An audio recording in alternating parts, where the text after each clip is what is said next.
When in the course of human events it becomes necessary for one people to dissolve the political bands which have connected them with another, and to assume among the powers of the earth the separate and equal station to which the laws of nature and of nature's God entitle them, a decent respect to the opinions of mankind requires that they should declare the causes which impel them to the separation. We hold these truths to be self-evident, that all men are created equal, that they are endowed by their Creator with certain unalienable rights, that among these are life, liberty, and the pursuit of happiness, that to secure these rights, governments are instituted among men, deriving their just powers from the consent of the governed, that whenever any form of government becomes destructive of these ends, it is the right of the people to alter or to abolish it, and to institute new government, laying its foundation on such principles and organizing its powers in such form as to them shall seem most likely to affect their safety and happiness. Prudence indeed will dictate that governments long established should not be changed for light and transient causes, and accordingly all experience hath shown that mankind are more disposed to suffer, while evils are sufferable, than to right themselves by abolishing the forms to which they are accustomed. But when a long train of abuses and usurpations, pursuing invariably the same object, evinces a design to reduce them under absolute despotism, it is their right, it is their duty, to throw off such government and to provide new gods for their future security. Such has been the patient sufferance of these colonies, and such is now the necessity which constrains them to alter their former systems of government. The history of the present King of Great Britain is a history of repeated injuries and usurpations, all having indirect object the establishment of an absolute tyranny over these states. To prove this, let facts be submitted to a candid world. He has refused his assent to laws, the most wholesome and necessary for the public good. He has forbidden his governors to pass laws of immediate and pressing importance, unless suspended in their operation till his assent should be obtained. And when so suspended, he has utterly neglected to attend to them. He has refused to pass other laws for the accommodation of large districts of people, unless those people would relinquish their right of representation in the legislature, a right inestimable to them and formidable to tyrants only. He has called together a legislative body that places unusual, uncomfortable, and distant from the depository of their public records, for the sole purpose of fatiguing them into compliance with his measures. He has dissolved representative houses repeatedly for opposing with manly firmness his invasions on the rights of the people. He has refused for a long time, after such dissolutions, to cause others to be elected, whereby the legislative power, incapable of annihilation, have returned to the people at large for their exercise, the state remaining in the meantime exposed to all the dangers of invasion from without and convulsions within. He has endeavored to prevent the population of these states, for that purpose obstructing the laws for naturalization of foreigners, refusing to pass others to encourage their migrations hither, and raising the conditions of new appropriations of land. He has obstructed the administration of justice by refusing his assent to laws for establishing judiciary powers. He has made judges dependent on his will alone for the tenure of their offices and the amounts and payment of their salaries. He has erected a multitude of new offices and sent hither swarms of officers to harass our people and eat out their substance. He has kept among us, in times of peace, standing armies without the consent of our legislatures. He has effected to render the military independent of and superior to the civil power. He has combined with others to subject us to a jurisdiction foreign to our Constitution and unacknowledged by our laws, giving his assent to their acts of pretended legislation, for quartering large bodies of armed troops among us, for protecting them by a mock trial from punishment for any murders which they should commit on the inhabitants of these states, for cutting off our trade with all parts of the world, for imposing taxes on us without our consent, for depriving us in many cases of the benefits of trial by jury, for transporting us beyond seas to be tried for pretended offenses, for abolishing the free system of English laws in a neighboring province, establishing therein an arbitrary government, and enlarging its boundaries so as to render it at once an example and fit instrument for introducing the same absolute rule into these colonies, for taking away our charters, abolishing our most valuable laws, and altering fundamentally the forms of our government, for suspending our own legislatures and declaring themselves invested with power to legislate for us in all cases whatsoever. He has abdicated government here by declaring us out of his protection and waging war against us. He has plundered our seas, ravaged our coasts, burned our towns, and destroyed the lives of our people. He is at this time transporting large armies of foreign mercenaries to complete the work of death, desolation, and tyranny, already begun with circumstances of cruelty and perfidy, scarcely paralleled in the most barbarous ages, and totally unworthy the head of a civilized nation. He has constrained our fellow citizens, taken captive on the high seas, to bear arms against their country, to become the executioners of their friends and brethren, or to fall themselves by their hands. He has excited domestic insurrections among us, and has endeavored to bring on the inhabitants of our frontiers the merciless Indian savages, whose known rule of warfare is an indistinguished destruction of all ages, sexes, and conditions. In every stage of these oppressions, we have petitioned for redress in the most humble terms.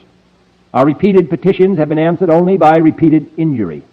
A prince whose character is thus marked by every act which may define a tyrant is unfit to be the ruler of a free people. Nor have we been wanting in attentions to our British brethren.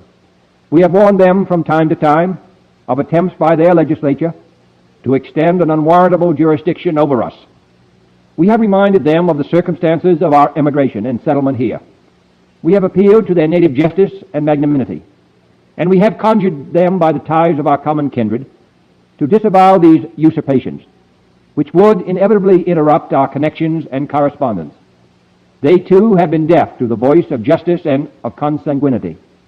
We must therefore acquiesce in the necessity which denounces our separation, and hold them as we hold the rest of mankind, enemies in war, in peace friends.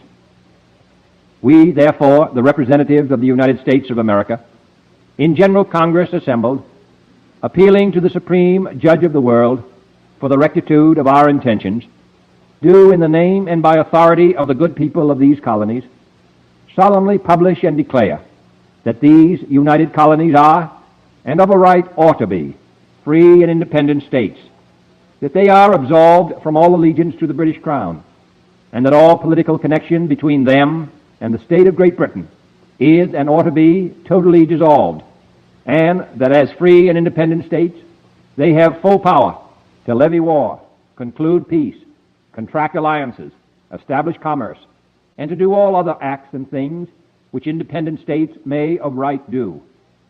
And for the support of this declaration, with a firm reliance on the protection of divine providence, we mutually pledge to each other our lives, our fortunes, and our sacred honor. Love it. Absolutely love it. That was the Declaration of Independence written by Thomas Jefferson, one of our most controversial presidents, founding fathers, historic figures in our country. And we have one of those today with the man, Donald Trump. I had a little rant on him today. And,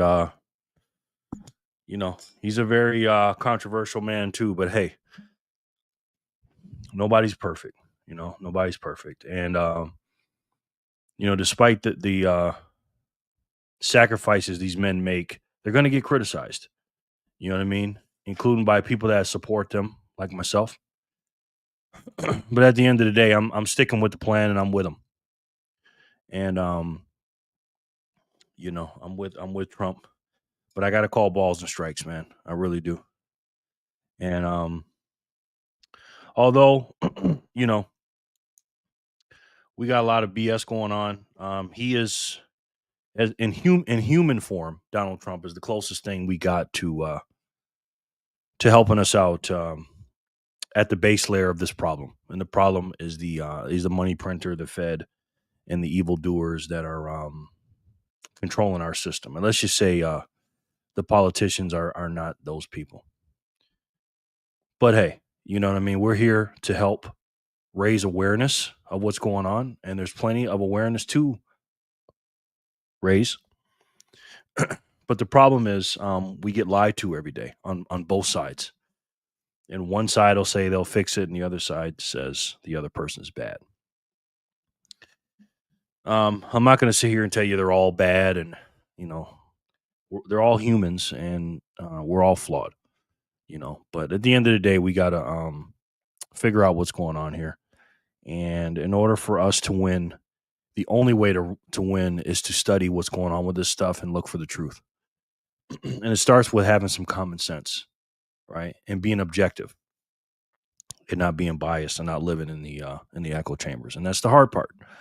That is the hard part, because we always want to protect our guys and say, oh, my guy's right. No, your guy's wrong. And this, that, the third.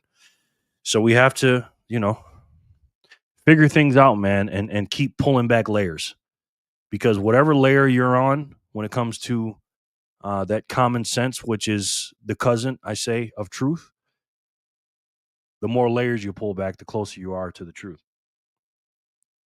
And when you look at things from 1,000 feet up and you look down at this stuff, it's just like, wow, the things that we've learned in Bitcoin and learn about politics, the culture, economics, finances, the monetary system, and the like. We quickly find out that other people that are stuck in the, dare I say, the matrix, pretty much have no idea what's going on. And we were there once. We were all there. We were born into it. We were born into a lie. When you were born, 40% of your purchasing power was already stolen before you even thought about in 1933. And then 1971 was the nail in the coffin, and the rest was history. And now in the 2020s and before that in 2008 and 9, they did a lot of money printing, increased the money supply by eons. And I feel like they're going to do the same thing as well. And that's not a Republican Democrat thing. That's a system thing, and that's a Fed thing. And we need to fix it. And there's only one way to do it. There's only one way to fix that system. And I think you guys know what that is. And again, I couldn't ask for a better group of people, the Bitcoiners for Freedom, here with me to look for that common sense. Again, the first cousin of truth. And uncover the lies.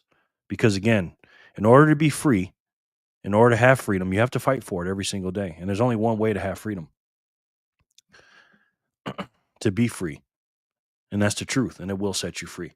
And again, I couldn't ask for a better group of people to stand alongside with me to look for the truth and uncover the lies and make sure this nonsense doesn't keep getting spread like the lies we went through in 2020 and 2021. And we're here to make sure we do it together.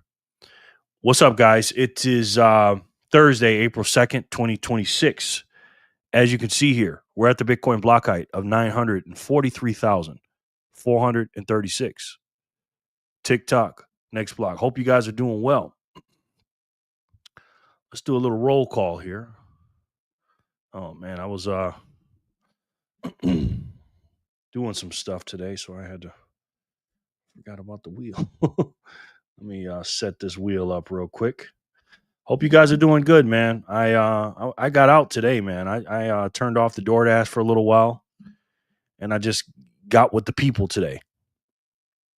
And I was just around the regular folks today. And, man, I got to say, man, people have no idea what's going on, man. God, boy, these people do a great job in covering up the truth, boy. It's just crazy, man. Jenny looks like she says she's not going to be here. One of her friends are very, very sick. So, what up, though? What's up, Mega? How are you, sir? Good to see you, man. Mega Low Media, my man. Only Democrat I know that has some Bitcoin. What's going on, my friend? How are you? Good to see you, man. Good evening, Jerry and friends. Hey, Ginger. My man, Ginge. How goes it, sir? How's the wifey, man? How was work today? Hey, Jerry and Freedom Fam. Happy Thirsty Thursday. Greg, what's up, buddy? How goes it, man? Feeling. What's crazy is that video I did today, kind of ranting. Because I don't really have a problem with Trump. I was just kind of ranting, to be honest with you. I have to do that with Trump sometime. I just have to let it out. I had found out that Pam Bondi was fired right before I made that video. So it was crazy. Monkey dude. What's up, bro? Good to see you, man. How are you? Monk A dude. My man, I haven't seen you in eons, sir. How goes it, man? Let me make sure I ain't missed nothing here from Monk A dude. This dude comes in heavy, man. Monk A dude, do you want me to put you on the wheel or what, bro? I'm gonna do it, man. You tell me if I'm gonna put you as a legend. Monkey dude is a legend for sure. Monkey dude. How goes it, man? How you been? Hey, yo, it's Thirsty Thursday. Kramer, what's up, brother? How are you, man? I will not forget your stars today.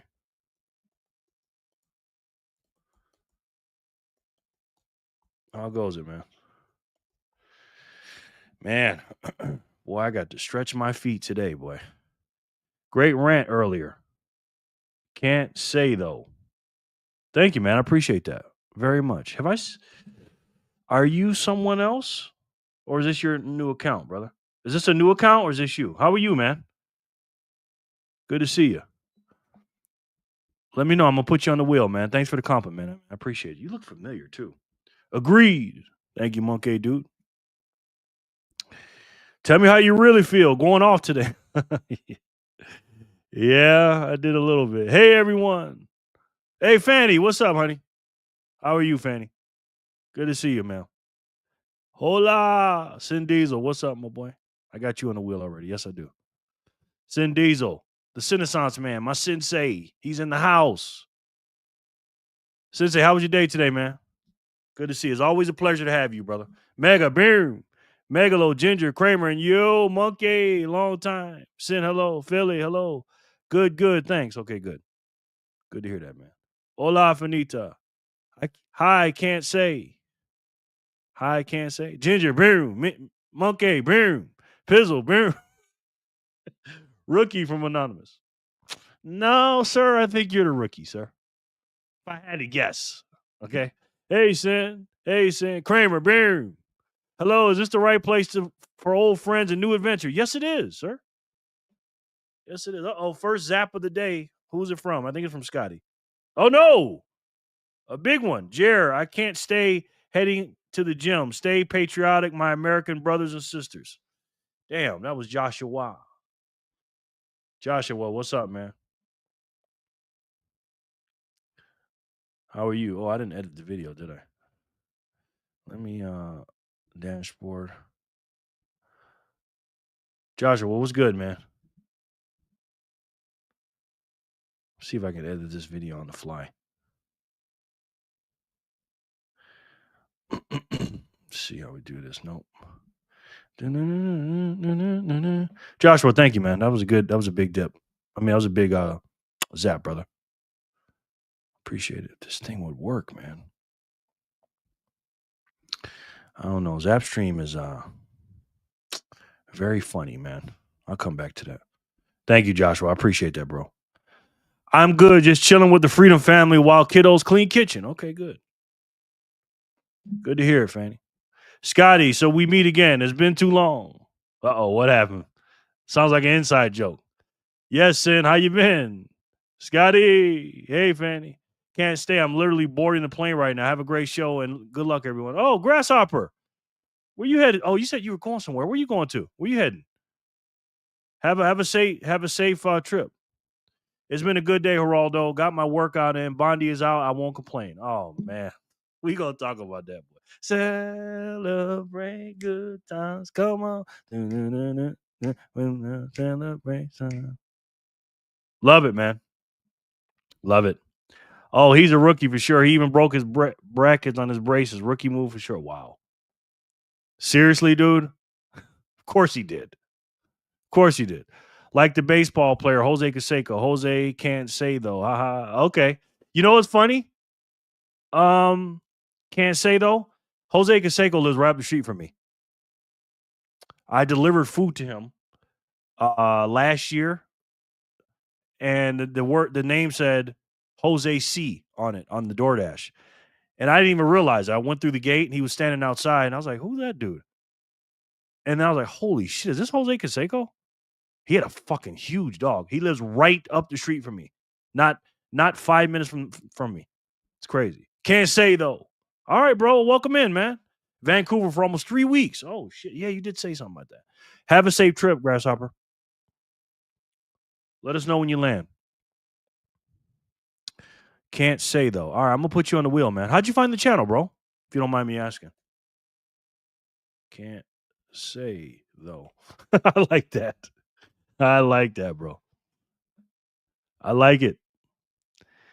Anyways, Bitcoins did a little tiny dip today. The market opened up today and it wasn't good. Wasn't good. Safe travel, GH. She's off to do that conference. She's been helped set up and dismantled for the last 4 years or something. Okay. Though is a little tough to say. Yes. Jor. Okay. Did he give me a shout out today or something? I found your channel from Jor's channel. All right. Did he give me a shout out today? I didn't watch his video today. But I do want to react to a video he did today. Matter of fact, he did a video saying that Bitcoin will be unrecognizable in 10 years. I want to watch that video. I didn't watch it. And I have a feeling that this is one of those videos that Jor did his thing in. Jor, he gets in his bag every once in a while. And I got a funny feeling this is one of them. I thought I saved it up here. I should have clicked on it so I could have saved it. I reminisce.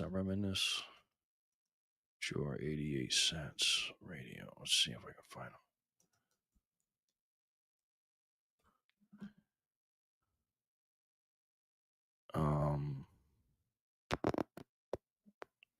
88 cents. There it is. Bitcoin will be unrecognizable in a decade. There it is. There it is. Hit that like. Okay. We're going to watch that. We're going to watch that one. All in together now. Let's see. Safe travel, GH. Jor. Jor shouts out everyone. Yeah, he does, man. Jor's a good guy, man. We love big dips, LOL. And we cannot lie. Big D energy. Okay. You can't deny. A big dip in your face, you get sprung. Y'all singing songs, huh? I love it, man. I love it. There was another video I wanted to see too. Exactly, Scotty. Lauren was asking me today, when's everybody coming into Vegas? I said, I don't even know who's coming besides Fanny and Backpacker and the kids. I don't have any confirmation on anything, to be honest. I have a funny feeling that a lot of people are not going to come. You know, and I get it, man. This is not a cheap trip. See, it's easy for me to sit back and just say, when you guys are coming, because if the conference was in Florida, I wouldn't be there. To be honest with you, the only reason I'm going because it's right up the street from me. You're going to be there. That's right. He is going to be there. Yes, he is. He's already got his hotel ticket. I mean, his hotel booked. I think he's driving here. But yeah, it's easy for me because I'm like, oh, like last year during the conference, I think it was after the first day, I believe, they was like, hey, download this thing, register now, just to let you know, because we're going to be doing it next year too in Vegas. I was like, oh shit, I'm good. And I downloaded a free ticket and I'm good again. We for sure going to be there. I know that's right. Better get those flights while you can because the way jet fuel prices are set up. Yes. Good point. Good point. Gonna need a conference live stream. I don't even know. I don't even know if I'm gonna be making a lot of videos during the conference. I'm gonna be honest with you. Because I'm gonna be so busy, because we're gonna be at the conference, right? It starts in the morning. Scotty, they do live stream. They do live stream it each year. Yeah, I think he's talking about me though. Car loaded with food. Oh man, I can't wait. I can't wait to see you guys, man. This is gonna be the party house, boy, for about a week. Oh, you mean Jerry doing a live stream? I think that's what he meant. I'm not sure. I guess I'm gonna have to carry a camera around and put a microphone on and just walk around all day. I mean the behind the scenes. Oh, I can't put the behind the scenes on YouTube, sir. Oh, you mean the other behind the scenes? Okay, I can put those on, but not the behind the scenes. And my toolbox, LOL. Yes, yes, yes. We need that. You and backpackers. Hey, how was it working with LL and Busta on Flavor in Your Ear remix?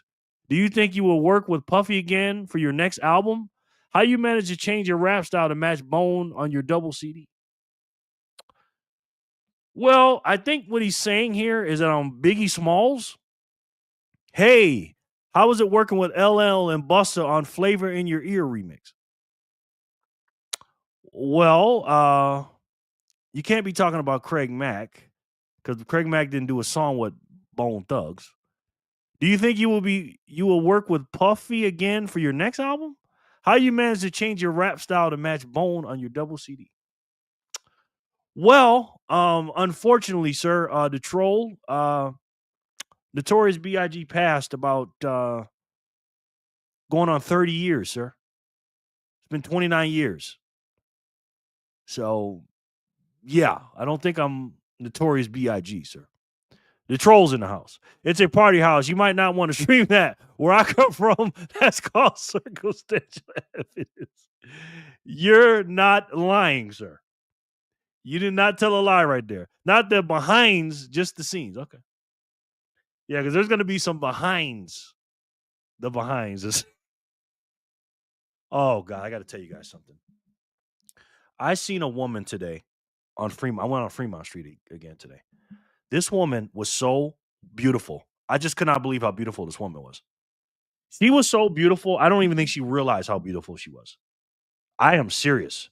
When I tell you this woman was stacked up like dirty clothes, I'm talking about everything. And she had on she had a small little dress on. She wasn't no worker or nothing. She was just a regular girl, not like one of those she could have been one of those Vegas girls. And she had some like ripped up fishnets. And let me tell you something, ladies. Fishnets are my weakness, man. If you're a beautiful woman with some fishnets, oh my God. Anyways, and up top she was, and down low she was, and in the face she was, and her hips were, and her hair was, oh my God, this woman. Like literally, she was like, wow. It's one of those when you see one of those women, you literally forget where you're going or what you're doing.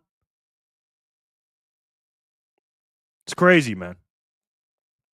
Wow, man. I'm just like, oh man, when is Bitcoin gonna get to 1 million again?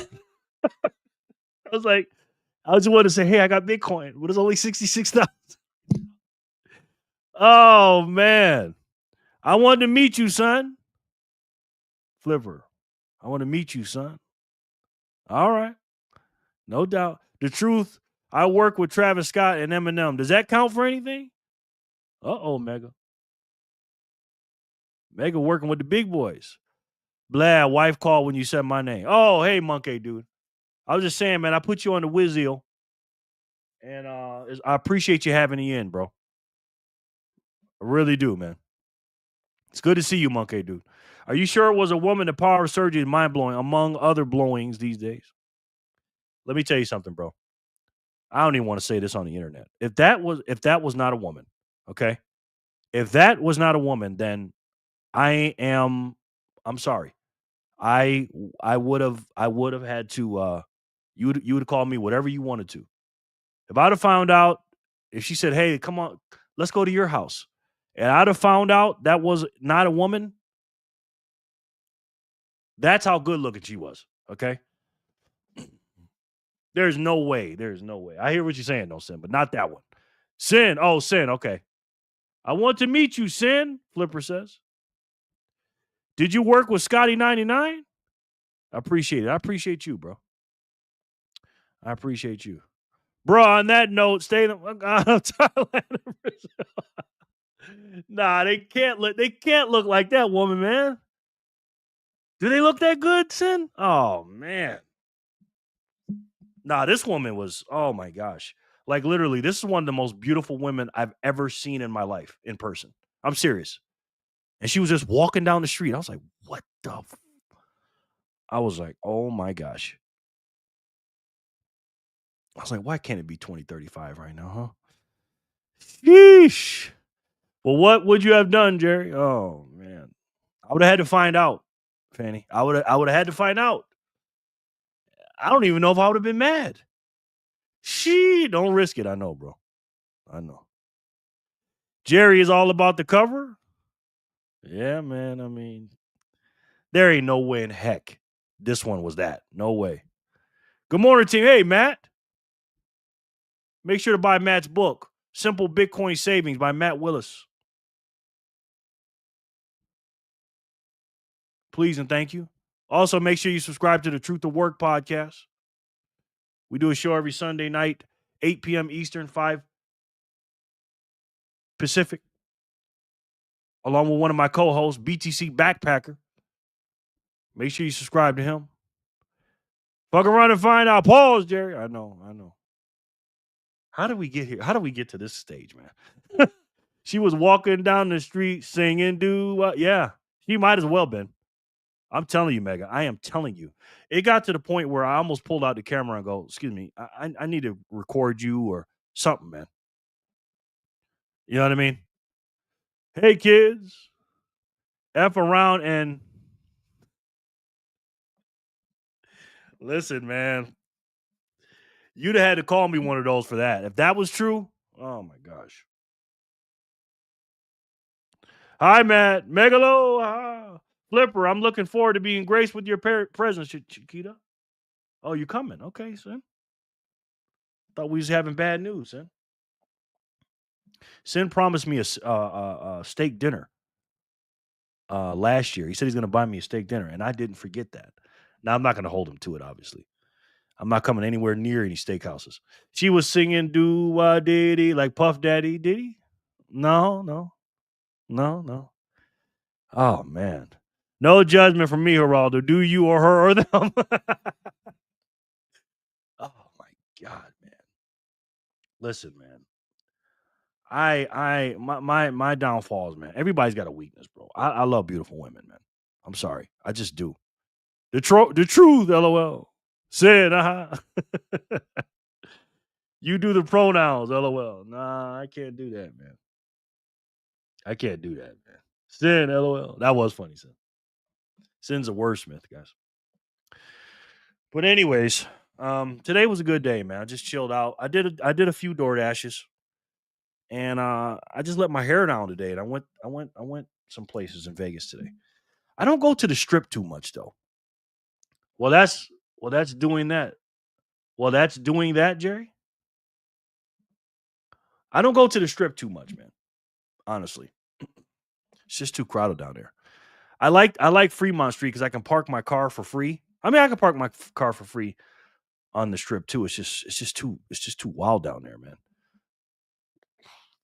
And I just like walking up Fremont, man. You know, Snack Reacher. I've heard of Jack Reacher, sir, but Snack Reacher, I've never heard of him. Is that a show? Is that a character? What? Park his car. Yeah, park my car and walk. Haven't heard that before. Oh man. And the thing about Fremont, you get everything down in Fremont, right? as the farther you go down, like Fremont Street from Las Vegas Boulevard, around that area, it's tourists and all that. But then once you start going down 6th and 7th and 8th and 9th, 10th, 11th, it starts getting more and more ghetto and ratchet as farther you go down towards because I think Fremont turns into Boulder Highway. Now, if anybody knows about Boulder Highway, I don't go that far, right? Because that's in Charleston. Said I know you know. The truth, you look like a tasty snack to me. Oh boy. Okay. Slurp. Not me. I ain't slurping nothing. But so you get the best of both worlds, man. I like being around the tourists, but I also like being around the natives. The cheat code is to park at the El Cortez. Yeah.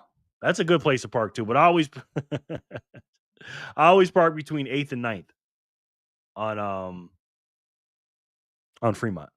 There's free parking on that street right there. Okay, these are actually places. Oh, these are actually places. Yes. Yes. Yeah. And I spend quite a few. I've spent about an hour down there too. Yeah, about an hour.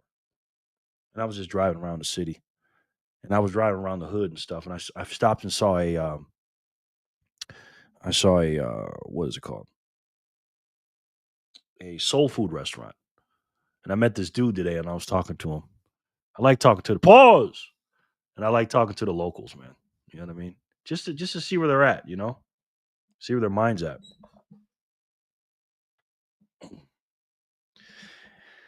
And most of them want to talk about sports. But when I get around my people that look like me, man, it's just disappointing, man.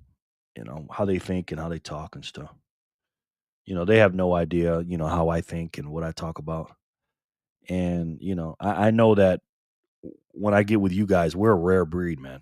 There's not a lot of people on the planet like us, because these people, the normies, um, let's just say they're involved with the bread and circus. A lot of that. You know what I mean? But hey, that's what we're here for. Okay, hold on, Scotty. I didn't put you on the wheel, did I? No, I didn't. Put you on the wheel, Scotty. Scotty 99. My man. But yeah, we got some good news today. I want you guys to watch my my video from today. Let me see. I did a video about Trump today. And if you guys haven't watched that yet, please take a chance to watch that. It's now or never for Trump. And let's just say I told you guys how I felt about the situation. You know what I mean? I'm feeling lucky today. I think the wheel is going to be on my side. All right, brother. Did he say inbred circus? No. Congrats, Flipper. Kramer. She didn't win none yet. It's now or never for Trump. Let's just say there's a picture of AOC there for a reason, guys. I am very, very worried about that. And what got me to thinking about that today is again, I rewatched his speech. It wasn't that bad. And I know, and Jor left me a comment. It's funny. Let's just say I became the president and I had to hire my cabinet, right? I would hire all people I know. I'd hire Sim would be in my cabinet, Backpacker, Jor. You guys would be all saying different things to me, right? I know what Sim would be saying to me. And Jor would be always like, Jerry, calm down. We got Bitcoin. Who cares about politics? I'm like, well, Jor, I kind of do got to care about it. I'm the president. Yeah, I know, but red, blue, it's all the same. Who cares about politics? And Jor left me a comment and basically said, what did he say? Let me see if I can find it. He said, see it, I got a call. He said,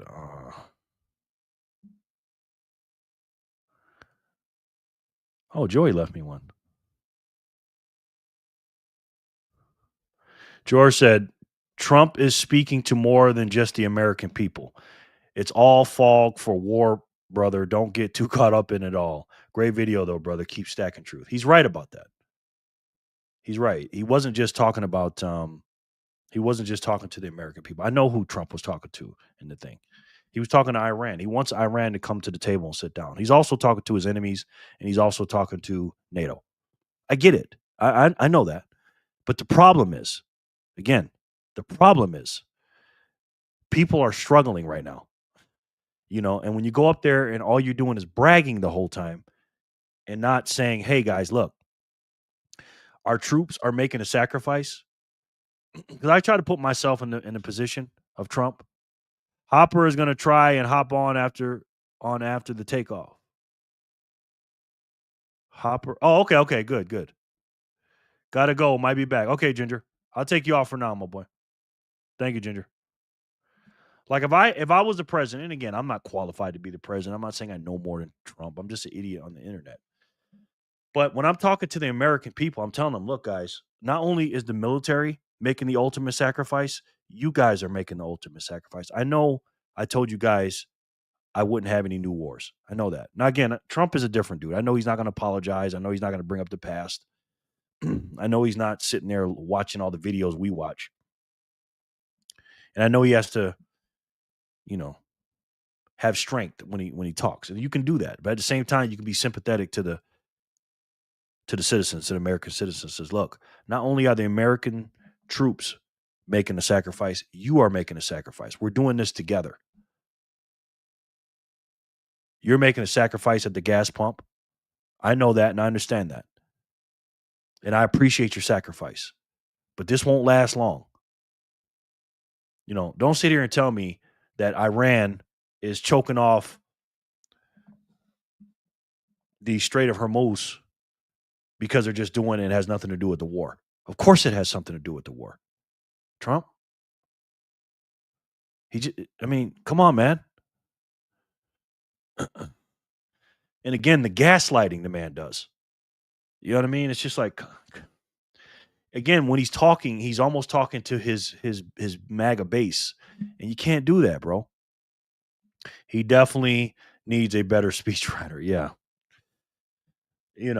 Again, I like his style, but sometimes you can't have the same style of speech for every kind of speech, bro. You just can't do that. You know what I mean? He was on Tiger Woods drugs last night. No energy speech, lethargic, bumbling. He was doing his thing. He was just bragging, telling us how great everything is. And meanwhile, the American people are struggling. They don't know, they don't understand what inflation is, right? They don't understand why the oil prices are going up. Because Trump out of one side of his mouth says what? Oh, buy oil from us. We're the biggest importer. We got the most oil. But then people are like, well, what do you mean you got the most oil? If you got the most oil, then why the fuck are the oil prices so high? Why the gas prices so high? He doesn't explain to them that it's a global market. Trump temporarily, when he attacked Iran, and I'm not saying he's wrong for attacking Iran, but when he attacked Iran, and again, he's not wrong for it, I don't think yet, he raised the gas prices. You had to know the Strait of Hormuz was going to be a problem. Make the American economy great again, sir. Thank you. And stop telling us the economy's record breaking and we've never seen an economy like this. It's like, Trump, listen, man, you're doing a great job, sir. You have absolutely sealed the border closed. He sealed it. No president has ever done what he's done. I give him that. What he did with Venezuela, all of his accomplishments, right? That's all great. I'm not down talking him. I'm so glad he's done what he's done. Because right now, America is a whole economy. Thank you. And we know it's because of Biden. We get that. He's not 100%, but not bad for an old fella. Yeah. He's great. No. He's great. He's great. But the reason why I said what I said about the video, when I said it's either now or never for Trump, we cannot be coming into May of 2026 still talking about fucking Iran, man. Okay? We just cannot do that. The optics are terrible. The Democrat Party has nothing to offer, and they are fucking killing us right now in the polls. They are going to win. If the elections were today, they would win the election by a landslide. Now, some of you might say, well, that doesn't matter. It doesn't matter, right? Midterms don't matter. Or why does Trump care? He's not going to be around. You know, I think he does care. I know you wish he fired RFK because he wants to ban junk food and snacks. I know you wish he fired RFK because he wants to ban junk food and snacks. No, Detro. Right? And, obviously he's not going to be the president again. We know this. He knows it, and everybody knows it. But again, the reason I played Thomas Jefferson in the beginning of this broadcast is simple. Thomas Jefferson changed the Democratic Republican Party, as it was called, aka the Anti-Federalists, aka what came about was the Jeffersonian Republicans. Trump is not a Republican, ladies and gentlemen. And I played this clip for you a few months ago when Trump was on the stage and they asked, and Brett Baer asked, if you lose when during the Republican National Convention or the Republican debate stage or whatever, and they asked him, what was the question?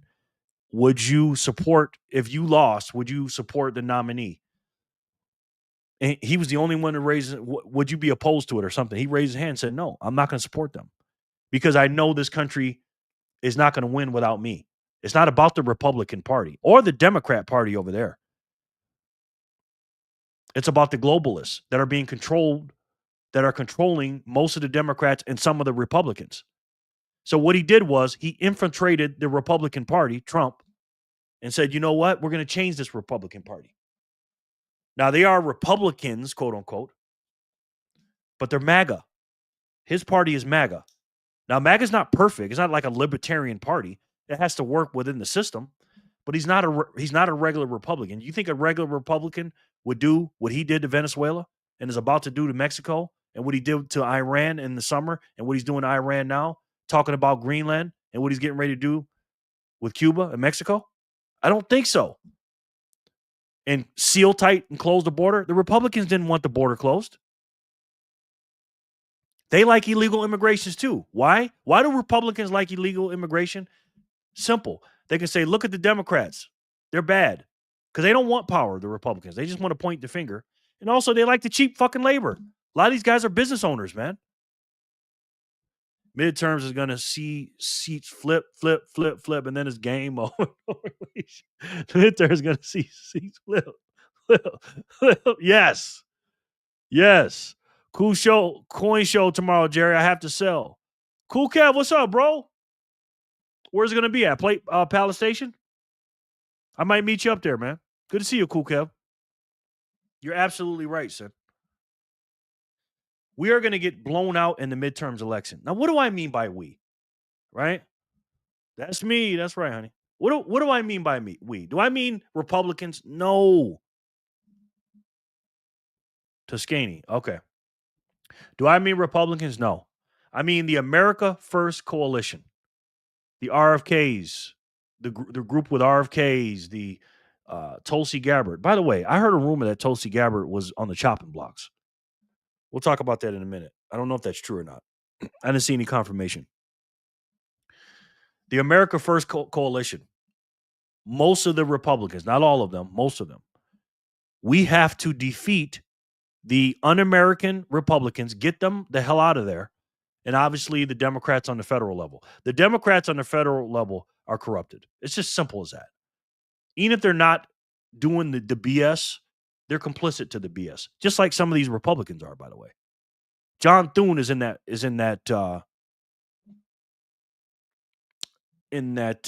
little group. John Thune is weak as hell. He is the representation, what I say is a good man, but a weak man. He's a very good man, but he's just weak as fuck. He's weak. And he's the leader. And if we lose the Democrat or the House to the Democrats. Do you guys know, and I showed you this the other day, do you guys know who will be in charge of the House? You guys know this guy. This is Hakeem Jeffries, ladies and gentlemen. He's got a few aliases. Let's see if you can name them. Hakeem Jeffries, a.k.a. Discount Obama, a.k.a. Cardboard Cutout Obama, a.k.a. No Swag Obama, a.k.a. No Riz Obama, a.k.a. Blink Twice Fast, you'll see Obama, a.k.a. No Personality Obama, a.k.a. Kmart Blue Light Special Obama. This guy will be in charge of the House, and we have to listen to this shithead every single day. Tim Pool, believe it or not, had a hot take on the Bondi firing, Tulsi and Marco in 2028. It kind of makes sense. Huh. I like Tim Pool. Tim Pool's smart, man. I don't agree with him on everything. But Tim Pool's a smart guy. He really is. I want to check that out. Thank you for telling me that, Sin. Matter of fact. So Tulsi's around. She didn't get fired. Tulsi and Marco, that's a good ticket. Because it's gonna be AOC, guys. Speaking of that, I was just talking about that. AOC is the canary in the coal mine, ladies and gentlemen. I've been telling you guys about Gavin Newsom, aka Gavin the American Psycho Newsom. He was the guy that I was afraid of, but I was wrong. He's not far left enough. It's going to be AOC in 2028, I believe. Because I'm telling you this right now. I'm telling you this. If we are still in a war in 2026 after the midterms and in 2027, and we lose the midterms, because nothing's going to happen after the midterms. If the Democrats and this idiot are in charge of the House, nothing will get done in Congress that we want. And all it's going to do is going to be an impeachment party against Donald Trump. That's it. That's all they stand for. And they are kicking the Republicans' asses right now in the polls. Because all they do is go, look at Trump. Look how bad he is. The war, the economy. You know these people don't give a shit about the economy. Okay? Word salad will never make it. Listen, Kramer, we already had a word salad as a presidential candidate. And 75 million people voted for that dumb woman. Don't forget about that. Hey, Elise, what's up? I talked to your mother the other day. I'll tell you about that later. I love you, Elise. How are you, honey? I was thinking about you today. I was in the hood today, Elise. Chilling. Elise, I got your hoodie over here, man. Good to see you, Elise. That's my goddaughter. AOC is the one you want to be afraid of. But she didn't win. True. That's true. But things are going to be different in 2028, sir. What do I mean? If the economy is screwed up in the next 2.5 years, 2.75 years, 75 million woke idiots. Yes, and they're still around, Kramer. They're still around. Right? It's going to be a Latino ticket. AOC versus Marco Rubio. If the economy is screwed up and everybody's hurting, all our people are going to care about is what? They want free shit. And AOC will be the one that gives it to them. The wokies on the left, they don't want a straight white male. Even though Gavin Newsom is iffy on that title of a straight white male. They want a person of color or somebody really, really woke. And AOC checks a lot of the boxes. She's got 3 or 4 infinity stones, guys. AOC. Now, is she an idiot? Of course she is. But again, who's going to be voting for? 70-something million idiots. These people that will vote for AOC will do anything to make sure Trumpism, a.k.a. Jeffersonian Republicans, don't get into power or don't stay in power. Okay. Thank you, Sin. My man. Sin's always on it, man. Huge news. Thank you, Sin. Good. LOL. Call me after, please. Love you. Have a good live. I love you too, sweetheart. Answer the phone, Elise. Jesus. What I take? Just call me. I always tell Elise, just call me once a day for 5 minutes. I always tell my girls that I love. I say, call me once a day for 5 minutes. That's it. It's not hard. right? They don't want them to be in power. They don't want any Trumpism, MAGA, America first. They hate this country and everything it stands for. And I said it in my video today. I said if AOC gets into office, it's not. I'm telling you guys, it's not far fetched. If AOC gets the nomination and she goes against Marco Rubio and she wins the presidency, you will be begging for Joe Biden to come back versus AOC being in there. She will destroy this country. What we saw the other day, yesterday, in Canada, that's exactly how the Democrat Party wants to be, just like that. They want to put all of that on us. And all the illegal immigrants plus more will be back in this country if she becomes the president. She will destroy this country. And we don't want that. If pools take pans out, that won't happen. All right, let's check this out. Let's check it out from the great Sin Diesel. Let's look at this. What did you say, 545? We're going to check out this clip from Tim Pool via Sin Diesel.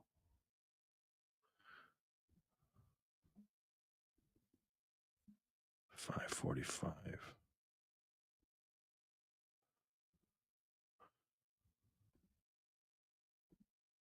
All right. Let's get to it. Trump polled advisors about replacing Tulsi Gabbard as intelligence chief. Now, this is fascinating.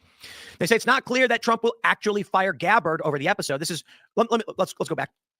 Trump has privately asked cabinet officials in recent weeks whether he should replace his director of national intelligence, Tulsi Gabbard, venting frustration that she shielded a former deputy who undercut his rationale for war with Iran, according to two people briefed on the discussions. It is not clear that Trump will actually fire Gabbard over the episode. Currently, there is no standout candidate to take the job, and advisors have cautioned that creating a high-profile vacancy before a successor is ready could cause unhelpful political distractions. But Trump's discussion marks an ominous development for Gabbard, given the president tends to poll his advisors when he starts to seriously consider whether a personnel change is necessary.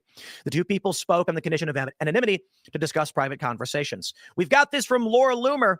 Guys, there are many people out there that don't like Laura Loomer and they want to rag on her and criticize her. Say what you will. Laura Loomer has the scoops. You don't got to like her, but you got to admit, when she's got inside information, it tends to be correct. Yeah, you may not like Laura Loomer, but you got to respect her. I got to get back on Laura Loomer. She's a little out there for me, and she's a little much. Because I'm not gonna lie, I kind of wanted either her or Carrie Lake to be the White House press secretary. I really wanted Laura Loomer. I would have been watching that every day. But yeah, she gets the scoop, man. She is a dog too, boy. She says, I told you, Tulsi Gabbard will leave. Then there's going to be a shake up the DOJ. ODNI and AG will be changing leadership soon. Sources tell me ODNI is first, then AG. Tulsi had a meeting with the president, as I previously reported. She was condemned for not defending him during a Senate hearing, and it was determined that she needs to leave. She will be leaving soon. I personally don't think she deserves the dignity of a resignation, but she is either resigning or she will be fired.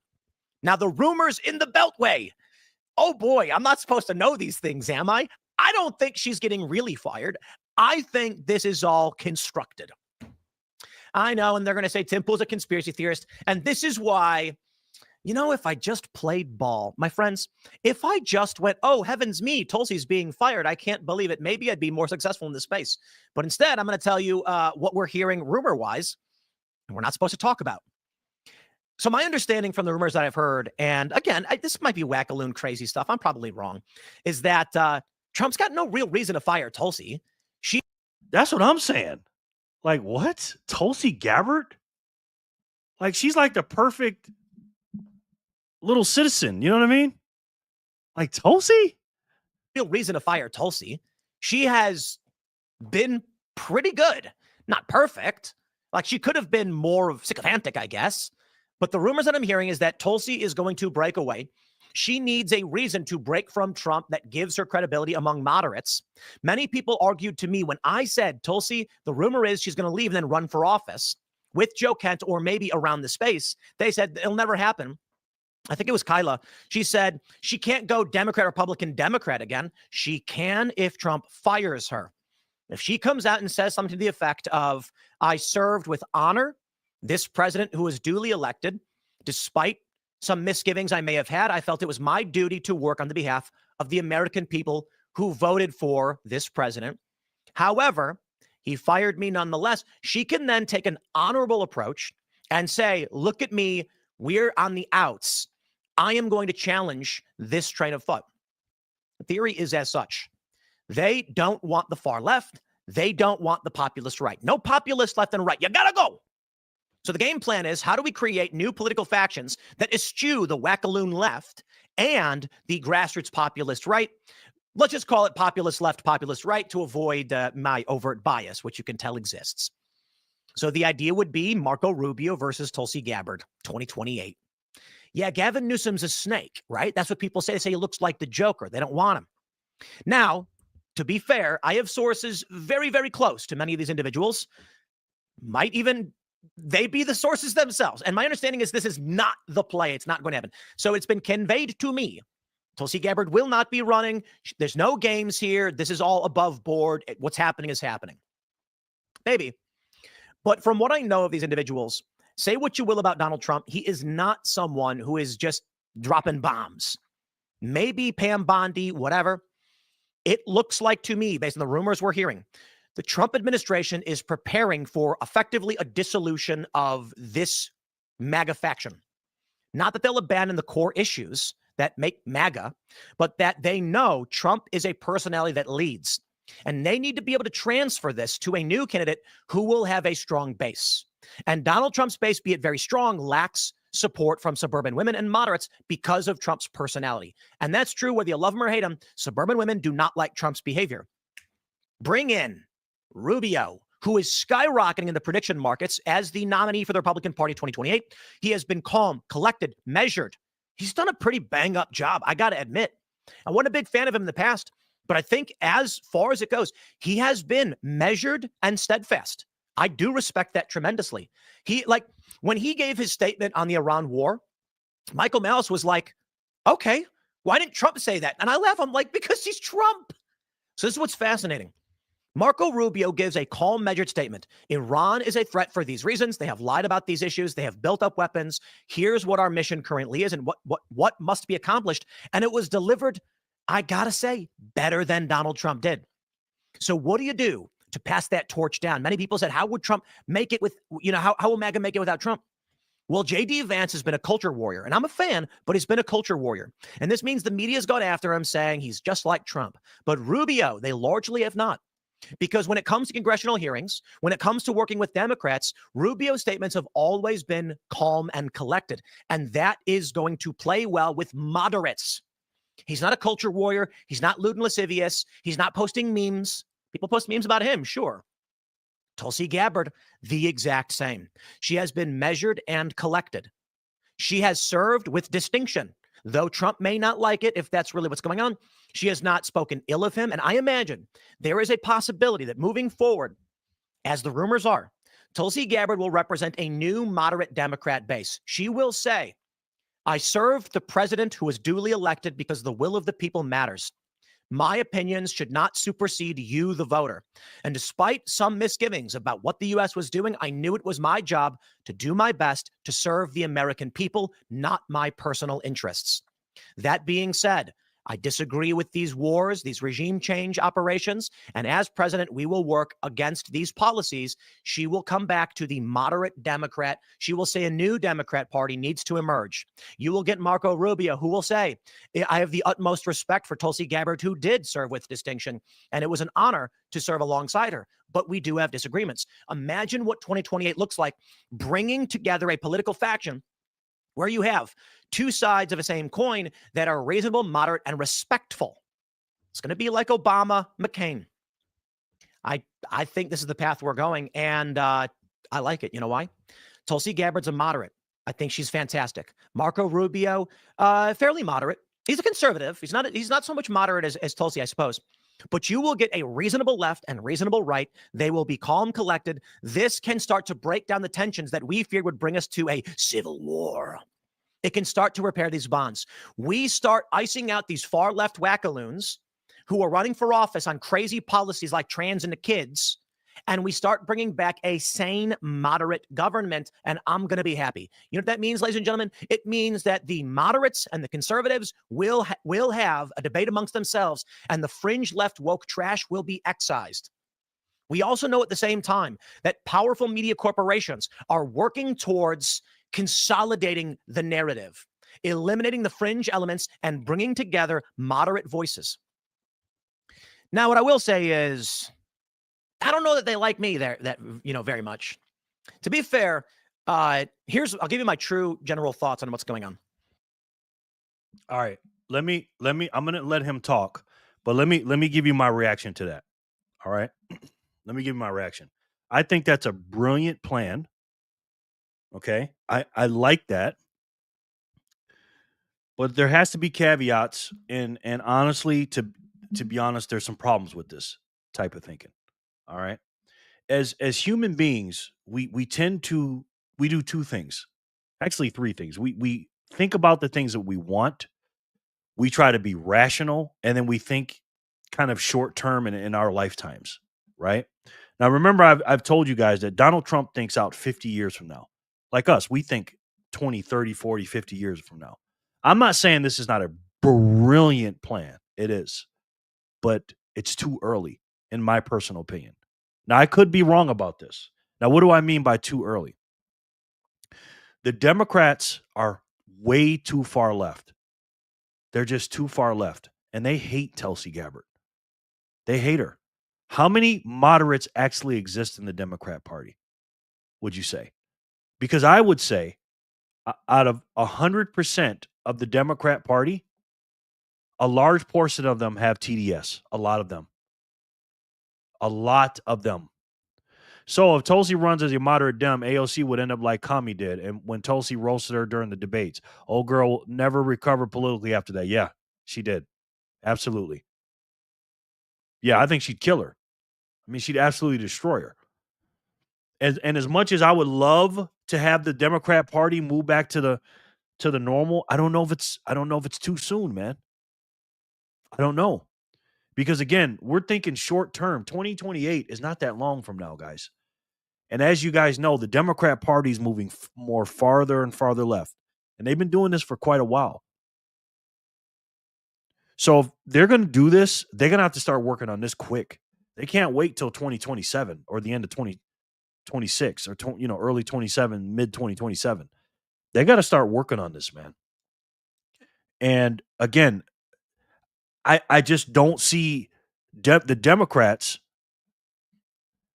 Like if AOC went against Tulsi Gabbard, do I think Tulsi Gabbard could beat AOC in a Democrat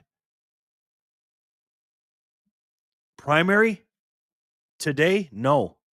AOC would blow Tulsi Gabbard out in a Democrat primary over there. Because again, people have TDS. You can't be rational with irrational people, guys. Now again, Tim Pool is right on paper, and it sounds like a sound plan, but you're not dealing with sound people, guys. I think it's going to take a few election cycles to get rid of these idiots. Now, some of you guys might say, well, what about Monkami or Mondummy? He's going to wreck the economy by then. That's true. But so did Trump. But so did Biden and Kamala. They wrecked our economy and they still voted for him. Anybody that's attached to Donald Trump, they're not having it. The Democrats are not going to have it. She's not going to get enough votes, man. I don't think Tulsi Gabbard in the Democrat primary. I just don't. But I could be wrong. We'll see. But they need to start working on that shit early. Never underestimate the power of far lefties' ability to shit up. They don't need much time to do. True. But again, the party that's voting right now that are out there the most are the idiots. I mean, just look at the No Kings march. The white liberals of America, the cancer of America, the white liberals are not voting for Tulsi Gabbard. It sounds good and it sounds reasonable. But again, these people are not reasonable. And I hope I'm wrong. I hope I'm wrong. There are some reasonable Democrats out there, sure. But they caught a case of TDS. But I don't know. Let me let them keep cooking. That's how I feel so right now. They can't help themselves. I know, man. I know, bro. Hi, guys. It's me, Howler. How's the Freedom family? Hey, sweetheart. How are you, honey? Those idiots will believe anything. If the Dems and media start pushing Gabbard, they'll believe it. They won't push Gabbard, though. Will they, though? Maybe CNN under new management will, but MSDNC won't. Most of the lamestream media is going to hate Tulsi Gabbard. They're gonna do so much against her. Again, the new version of CNN might be with Tulsi Gabbard. MSDNC will not. I don't think ABC, CBS, NBC. I don't know if they'll be with Tulsi because they might think she's a Trojan horse to get some more Trumpism in. They hate Trump, and remember, she's based as shit. She's based as hell, man. They don't want a base person in there. Yeah, yep. Options: vote for the human, or the rock people will vote for the rock people, then complain later that rock ducks and vote for the rock again. Yeah, rock. So yes, exactly, bro. Idiots. It depends on who their masters benefit the most from. Also true. Sucks, not ducks. I know. Also true, Sin. Certainly, I have a large channel. By the end of Q4 of last year, the latest rankings, Timcast IRL was the 122nd biggest podcast in the country. And that does not include our viewership on social media, just audio only, which I think if you were to add YouTube and Rumble, then we'd probably jump up higher to like maybe 50 or so. But just in audio podcasts alone, we were bigger than Real Time with Bill Maher. Don't get me wrong, there are a lot of podcasts bigger than us, but in the political space, most of the podcasts above us, not political. In politics, we actually rank fairly high. I bring this up to say this. There is a new world coming where certain voices will be and some voices will not be. And what I'd say is they want moderate voices that are, I don't want to say easily controlled. I want to say agreeable. And what that means is if the big networks and the millionaires and the billionaires, they don't go to people and say, we're going to pay you to say what we want you to say. This is not how it works. They go to people who already are saying these things and who are agreeable. Then they hire them. So the question is Timcast agreeable? And I'd say probably not enough. So I don't know how much longer we are for this world. The independent media space is being supplanted. It's being crushed. And we are looking at big corporations buying up shows that they will need to replace the likes of Jimmy Kimmel, Colbert, and Bill Maher. Bill Maher's 70. I'm a big fan, but he's 70. And so they're going to need a show. Some people have said, Tim, I mean, you're not a young man, but you're not an old man. I'm middle-aged. And you have a panel political show. And I say, yeah, but I'm very disagreeable. And I say things I'm not supposed to. So I don't know that we'll make it to that world, whatever that world is trying to be. And it's going to be pros and cons. Pros and cons, of course. Unified culture is good. I think that's a fact. The question is, who will be determining what that unified culture will be? If we get machine party wackaloon garbage, heaven help us. But if the future is going to be Tulsi Gabbard versus Marco Rubio, well, then I got to be honest, guys, that's pretty dang reasonable. I think that means we've won. It means cooler heads have prevailed. Now, again, it may all just be a bit conspiratorial. I don't know exactly what the play is going to be or what the plan is, but it's big news. And I am seeing these pieces line up. I am getting the phone calls. I am like, no, that's not even a joke about getting the call. Like business, like investors are calling saying, let's talk. The question is, I imagine that behind the scenes, the big millionaires and billionaires who are like, which podcasts are we going to, invest in? They're probably going like, that Tim Pool guy is kind of a wild card, like, fairly reasonable, not crazy, doesn't believe wackaloon, crazy fringe garbage, but he's a wild card. You know what I mean? Like I worked for ABC and ABC News Univision. All right, we get it. We get it. Thanks for sending that in, Sen. That was a great clip, bro. Great clip. And Grasshopper says, yay, live stream works at 10,000 feet. We got somebody watching us from 10,000 feet in the air. Wow. Grasshopper. How'd you do it? The Wi-Fi? Unless their higher-ups tell them to push the narrative, I believe the mainstream media says what they're told to say, not what their honest opinions. Oh, absolutely, bro. It's all scripted, man.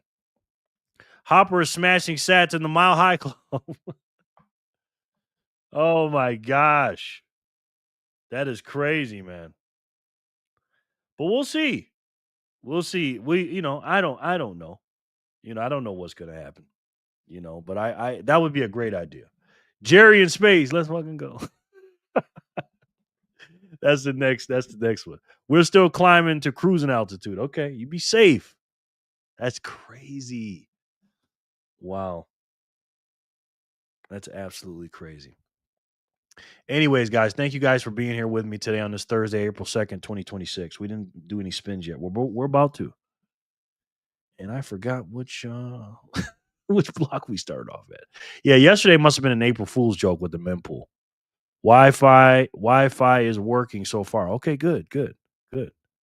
Gang, Hopper, yay. That's dope. How long we been on the show? Let's see. 2 minutes. Time we start. Shit, it's been an hour. We've been on an hour. We'll start at block 437.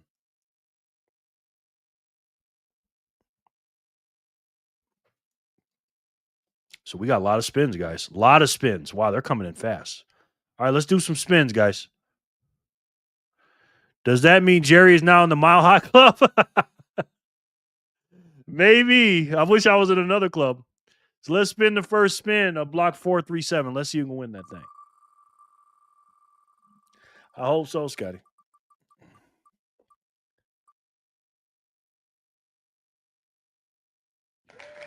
All right, somebody's got reverse bankrupt in their pocket. Hello. What's up, Kev? Kevin, how are you, sir? Good to see you, man. My man Kevin from 21 Sat Street. Make sure you guys holla at my boy.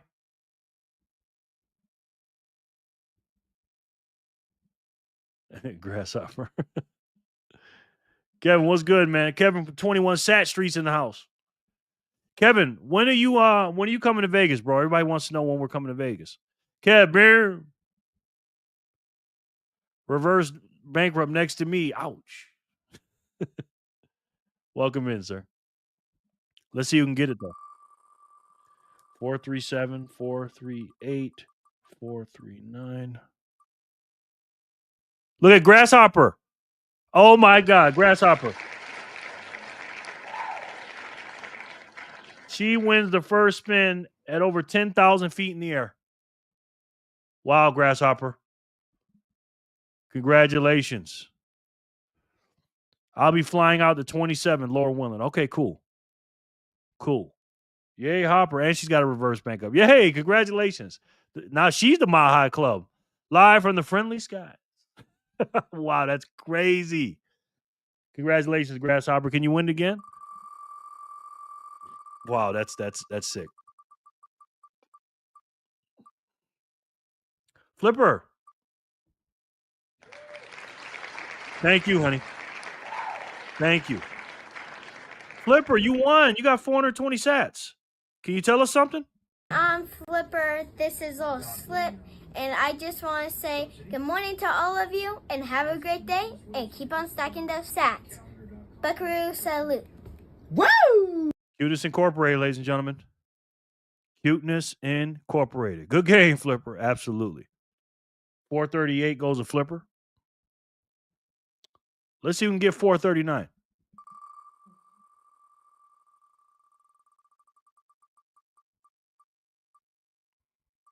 Uh-oh, somebody's about to get double your sats. Double your sats for the day. Who will it be? Jerry, new glasses? Yes. Yep, got some new glasses, brother. Yes, I do. Flipper next to me. Congrats. Double up. Thank you guys so much. I'm so happy. I'm doing a telescope. Oh, we got to see that, sweetheart. Who's going to get double your sats for the day? Let's see.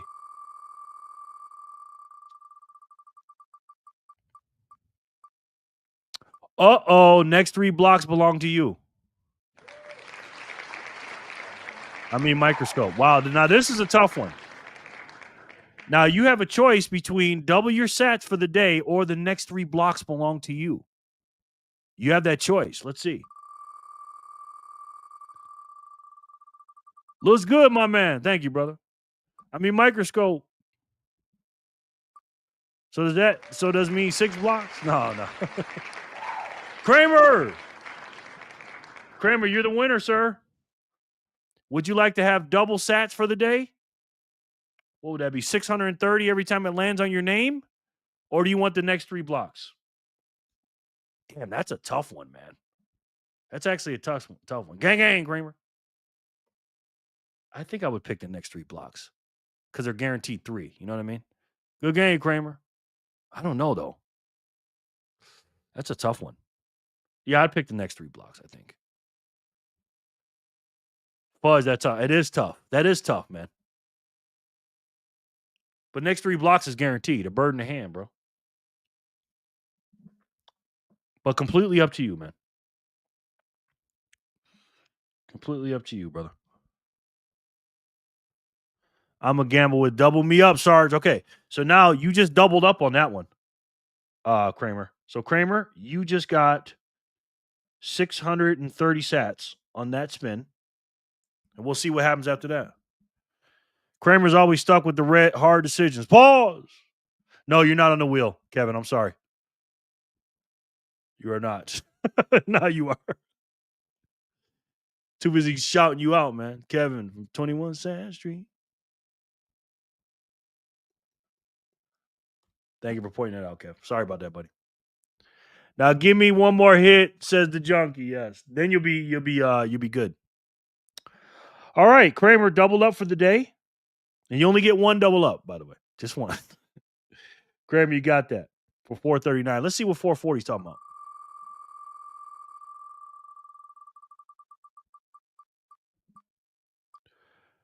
Can't say though.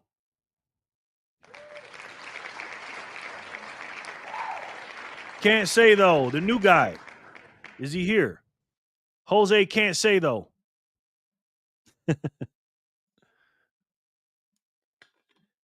Are you still here, sir?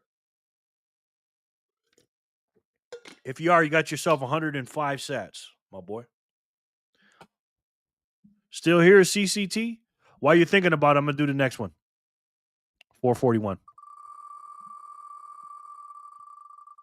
Got to be here to win. Cindy's? Oh, my goodness. Bankrupt. Now, here's the thing about being bankrupt. Legends cannot go bankrupt. Okay? And Grasshopper has a reverse bankrupt in her I know, right, son? Grasshopper has a reverse bankrupt in her pocket. If somebody lands on bankrupt that is not a legend, you can ask Grasshopper for that reverse bankrupt. All right? If she wants to give it to you. No whammies. You know that show, huh? You know that show. So let's try it. So if you are not a legend, you will be bankrupt unless the beautiful, high up in the air Grasshopper gives it to you. Her reverse bankrupt. Let's see what happens. No whammies. That's funny, Grasshopper. Well, Greg, you're good. Greg, you're good, sir. If you're here. Greg, 420 for you. Take advantage of the cabin pressure GH is experiencing. Yes. Absolutely, bro.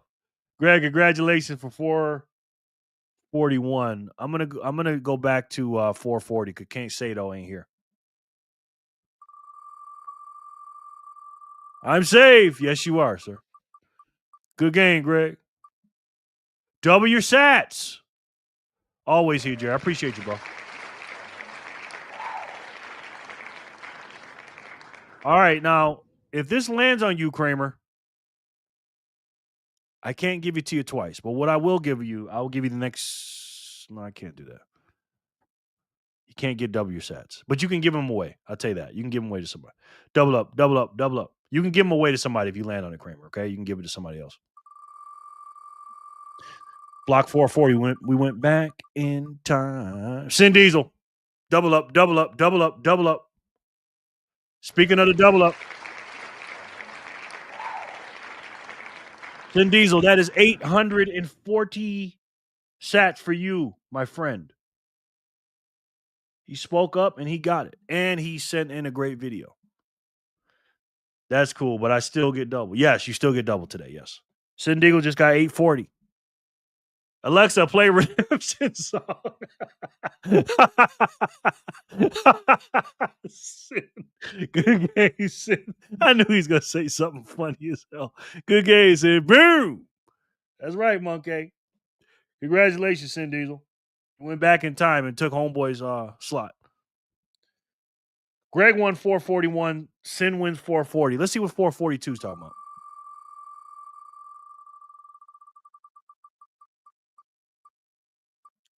Fanny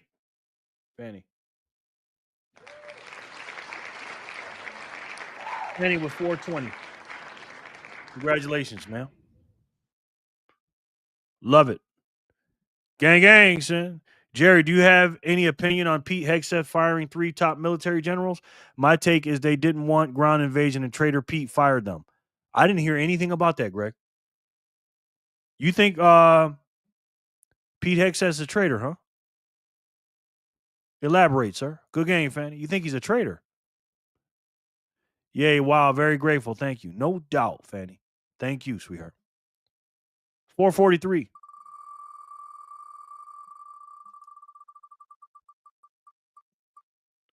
Somebody's about to get a freedom spin. Freedom spin. Freedom spin. You get whatever you want. Whoever this lands on, it's not going to land on the name. It's going to land on something else. It always does. Grasshopper. Oh, no. That was Grasshopper. Do it again. Freedom spin. Pick whatever you want. Fanny. Nope, Greg. Greg, boom. All right, Greg. What would you like? Next 3 blocks, double your sats for the day. Add a star to your name. 2 spots on the wheel. What would you like, sir? Whatever you want, man.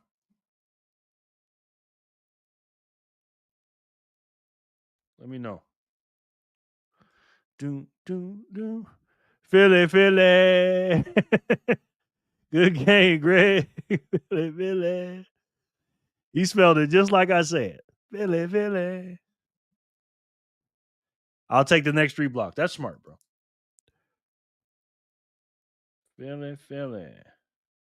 And that's 1260 for you, sir. Smart move, man. 443, 444, 445 belong to you, my friend. Yep, we're all caught up. All right. So we're going to watch George's video. I know he's about to get in his bag right here. This is one, though, he's going to get in his bag. I know it. Bitcoin will be unrecognizable in a decade. Now, did he make this video or did he cut it up from one of his live streams? I think he's about to get in his bag. I just got a feeling on this. Let's check it out. Because I titled the show today, Bitcoin will look completely different in a decade. And I just want you to run through a little thought experiment here with me. Because this is the list of the top 10 assets by market cap. So market cap essentially means their total outstanding shares or ounces of gold or total mined Bitcoin times the price. That's all market cap is. So gold's at the top by a very large margin. So that's the first part that I want to demonstrate here. Because to me, after spending the last 4 or 5 years in Bitcoin, heavily in Bitcoin, my conclusion is that Bitcoin is infinitely better than gold. So right there, if gold's like way above all these other assets, where should Bitcoin be on this list? Obviously number 1, but like how high? What's the comparison there? So that's the first part. Second part, I didn't even realize that Bitcoin's not even in the top 10. 13. Oh, why is it highlighted? Anyways, cryptocurrencies, got it. So that's the first part. But the second part here is like, I don't think that Bitcoin should even be on this list. Like, Bitcoin's not like these other things. And that's why I think that Bitcoin overall is going to look much different. And it could be a decade, it could be 5 years, it could be 2 decades. But at some point here, the world's going to realize what Bitcoin is. It is not a stock. It is not even a commodity. It is a ledger for the world. Facts. It's a money. It's a ledger and it's a money for the internet. Again, it's not one of these assets. It's completely different. Right? It's everything divided by Satoshis. Joe's cooked on this one. Joe's cooked on this one. Oh, Jor's cooked. You say Jor's cooked? That's what it is. It's a giant ledger. You can't hold Bitcoin, but it's also a ledger, and it's something that you can take across borders. You can store all of your wealth inside of your head. So if somebody comes to your house with an army and they say, I want your Bitcoin, they can't get it from you. In fact, the only way to ensure that they won't get it from you is to kill you. Compare that to gold or real estate or anything else. Somebody comes to your door, they say, give me your gold. You say no, they shoot you, they take your gold. So Bitcoin, we're classifying Bitcoin as like this thing that's like a Tesla stock or an ounce of gold or an ounce of silver, but it's none of those things. What's going to happen here over this next decade is that all of these things are going to be priced in this thing. Sorry, I'm an old man, Sin. I thought you meant like he was cooked. So he's cooking, you're saying? Yeah, he's cooking. Yeah, for sure. I already knew he was going to be in his bag on this one. Why? Because it's a perfect unit of account. It's a perfect unit of account because we know exactly how many units, how many sats exist today. And because of the difficulty adjustment, we know how many are going to exist in 10 years from now and 100 years from now. That makes it a very good unit of account. That's the denominator. That's what you're measuring everything else against. Everything, including Amazon shares, including silver, including gold, including everything. It's all going to be measured in Bitcoin. It's not apples to apples here.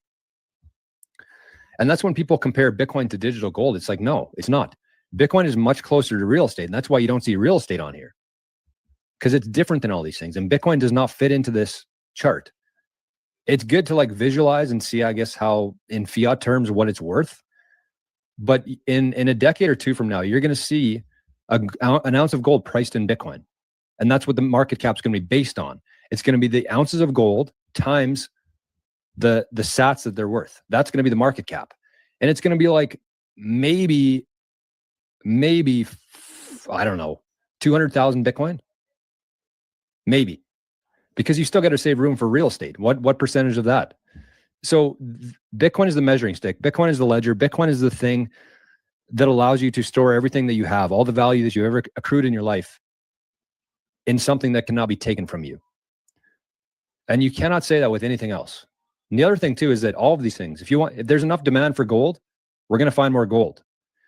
If there's enough demand for NVIDIA shares, they're going to do a stock split and make more shares. Everything on this list you can make more of. You cannot make more Bitcoin. And that's why I compare it closest to land, even though it's different, because you can't leave your country with your land. Somebody comes to your house with a bigger gun than you, or a government comes to your house with a bigger gun than you, they can take your land, or they can kill you and take your land. You cannot do that with Bitcoin. Bitcoin is so different than what people see it as today. So when we look back on these days where we're like comparing NVIDIA shares to Bitcoin, we're going to laugh. But it's just that nobody really understands how powerful Bitcoin is and what Bitcoin really is and how many different things it is. Right? Like, what does gold do? You can use it as jewelry. It conducts electricity. You can store it in your safe. That's about it. What can you do with Bitcoin? You can take all the value that you've accrued in your life and walk around with it in your head. Or you can split it up in different countries. You can geographically disperse it so that there's 5 keys total, one in Canada, one in the US, one in Australia, one in Sweden, one in Japan. Bitcoin's something that you can send to anybody with an internet connection without any third parties involved there. These are different things.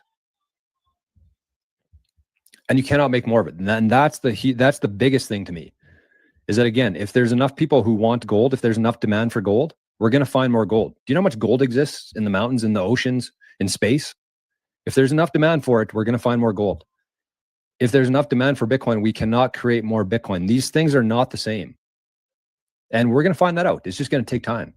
We're just very early on in Bitcoin's journey here. So just think about it like that. And so then the last part I'm going to say here is, like, if you actually break down the math, do this right now. And if you might have heard me say this before, but if you haven't yet, you can do this math yourself. Take the total number of houses in the world, which is about 2 billion, 1.5 to 2 billion. Divide that by the total number of Satoshis, Bitcoin, which is 2.1 quadrillion. You'll get about 1 million sats, which means that if only houses exist, if that was the only asset that we had in the world, one house would be about 1 million sats. That's the math on it. But there's not. There's land. There's commercial buildings. There's gold. There's silver. There's shares in companies. There's equity. There's MacBooks. There's iPhones. There's everything. So, like, highest average price of a house would be 1 million sats, which you could buy for about $600 today. So that's what Bitcoin is. It's a measuring stick. It's a unit of account. It's a way to store value. It's a network to send value. And it's something that nobody can take. Nobody can debase. It is extremely powerful, especially in the world that we're in today. You will not find anything more valuable than Bitcoin. How do you put a value on that? You don't. That's the answer. You measure other things by it. And the world will figure that out eventually. We're just not there yet. Send me your keys if you want Japan as an option. You got it, Scotty. Coming right up. What's your address? 100%. I agree with everything you said in that video.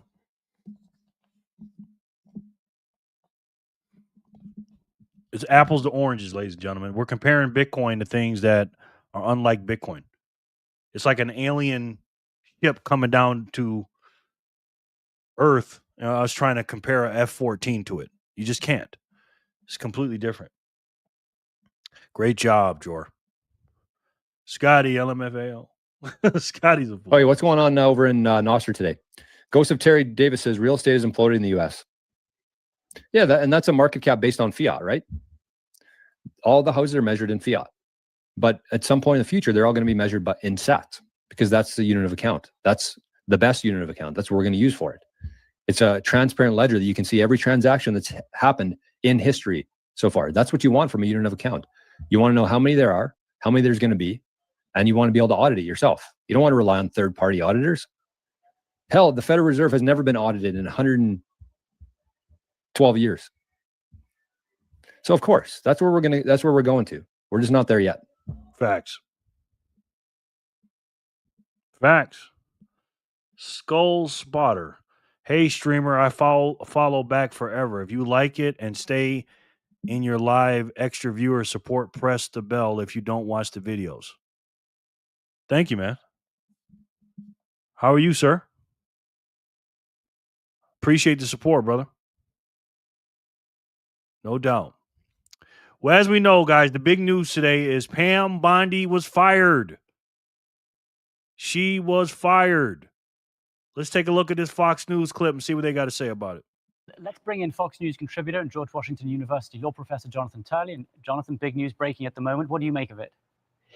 Well, in some ways, this is a signature move by the president. For those who have covered the president for 2 terms, now in the second term, he is someone who was famous for his phrase of "you're fired," and he views a turnover in staff as a way of sort of priming the keg, trying to move things along. He has always embraced this type of turnover of talent. What is surprising about this action is that Pam Bondi was a true loyalist. I mean, she has been consistently by his side in the thick of it, from impeachment to fighting the early fights in this administration. She has been loyal and she has been aggressive. She has had many of the traits that the president values the most. Aggressive. This is why I don't like some of these Republicans, man. Pam Bondi is a very nice lady. I like Pam Bondi. I think she's nice. I don't know her personally, obviously. But she just didn't get the job done, guys. She just dropped the ball.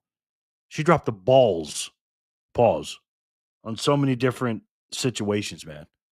No Democrat was even indicted for all the stuff that happened to Trump.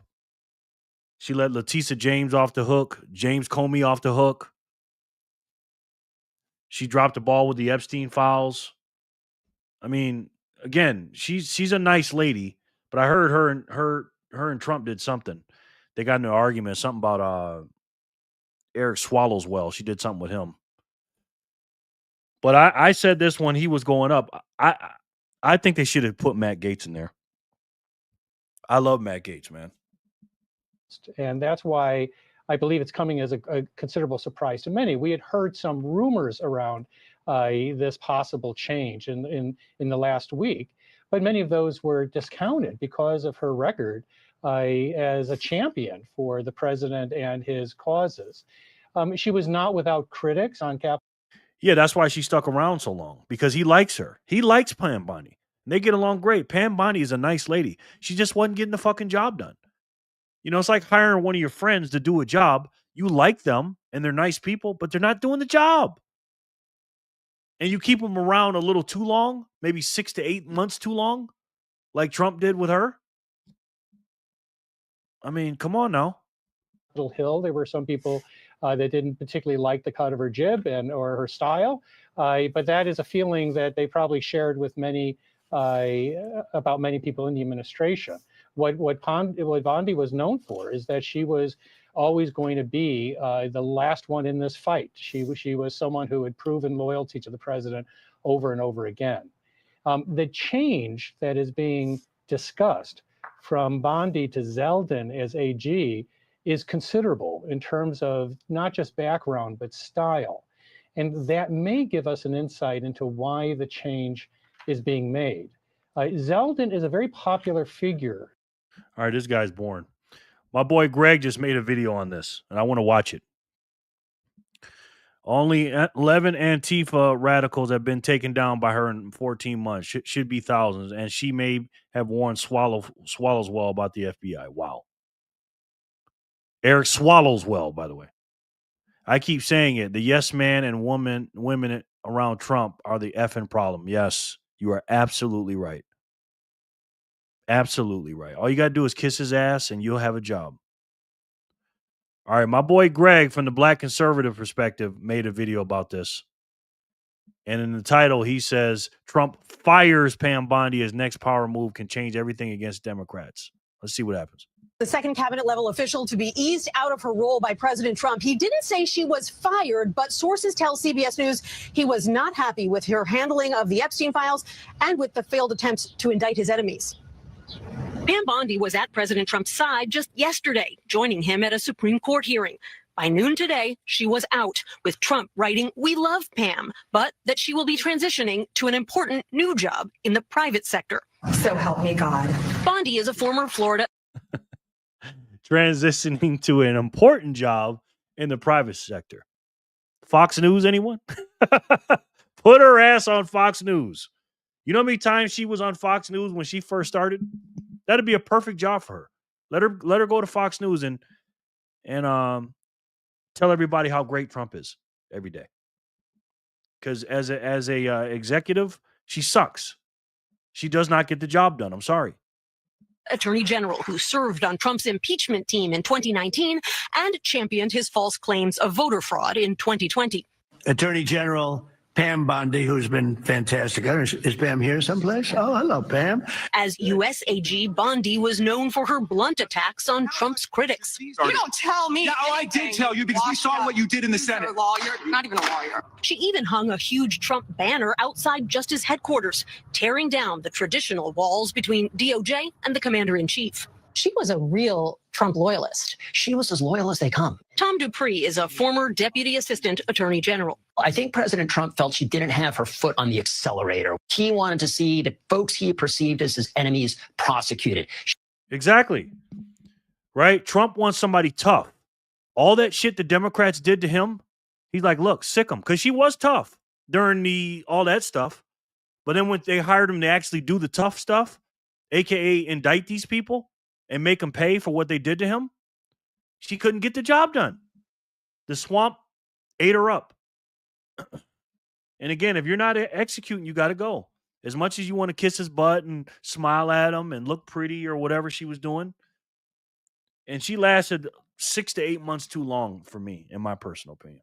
She wasn't delivering on that. It wasn't for lack of trying. We have filed charges against Letitia James. Attorney General Pam Bondi had to go. I said earlier on in President Donald Trump's tenure that his worst cabinet pick is Attorney General Pam Bondi. She is useless for more reasons than one. No, I know President Donald Trump probably fired her because she isn't doing what he told her to do. She got fired because she's not even good at being a puppet. Of course, people like me are ecstatic that she's fired because she couldn't have her own mind. Not only could she not do what President Donald Trump said, she barely investigated anything worthwhile. She fumbled the Epstein files. She's not going after legitimate criminals. She's not protecting the United States of America. And as Attorney General, you are the top cop in the United States of America. Boy. Thank you. Exactly. The top cop in America. And she's just weak, man. I would have loved to see freaking Matt Gaetz have this freaking job. America. And as Attorney General, you are the top cop in the United States of America. Boy. So we got to talk about former. Yes. Dude wanted a red version of Merrick Garland. Exactly, Sin. I was going to say that later. Yes. Right? You can't play nice with these people, man. You know what I mean? Strong worded letters and all this other bullshit. Merrick Garland was trying to arrest Donald Trump, trying to break his bank. Perceived as his enemies. No, they flat out were his enemies. They've been attacking him for 10 years and tried to put him in jail for life. Get your words right. True. Love or hate, Garland was in his old AG bag. Yeah. We need a AG Garland. You know who he reminds me of? He reminds me of AG Merrick Garland. Remind me of the dude from The Simpsons, man. The guy that runs the runs the factory. He looks like him. Attorney General Pam Bondi, because she has been fired. Okay, and I'm saying fired in quotes for a reason. Okay, that is the way that the mainstream liberal media is framing this. She has been fired, and apparently she's moving on to greener pastures, like the private sector. Now, I took some time to think about this, right? Because honestly, I'm not surprised that Pam Bondi is leaving, but I'm also not convinced that she is leaving, that she was fired simply because the president was dissatisfied with her job performance, right? Part of me believes that Pam Bondi probably helped to orchestrate what, in my opinion, is more of a mutual agreement that maybe it's just best for us politically here, for me to be fired and for you to fire me, okay? Especially considering how Pam Bondi is getting a whole lot of backlash, and deservedly so, in regards to how she has handled the Epstein debacle, right? Also, on top of that, Pam Bondi has failed to score any real points when you talk about accountability for Democrats, individuals who weaponize the justice system to go after Trump, to go after conservatives. Yeah, she has failed to actually deliver the goods. Okay, not because she didn't try, because she did. She did try to go after Letitia James. She tried to go after Comey.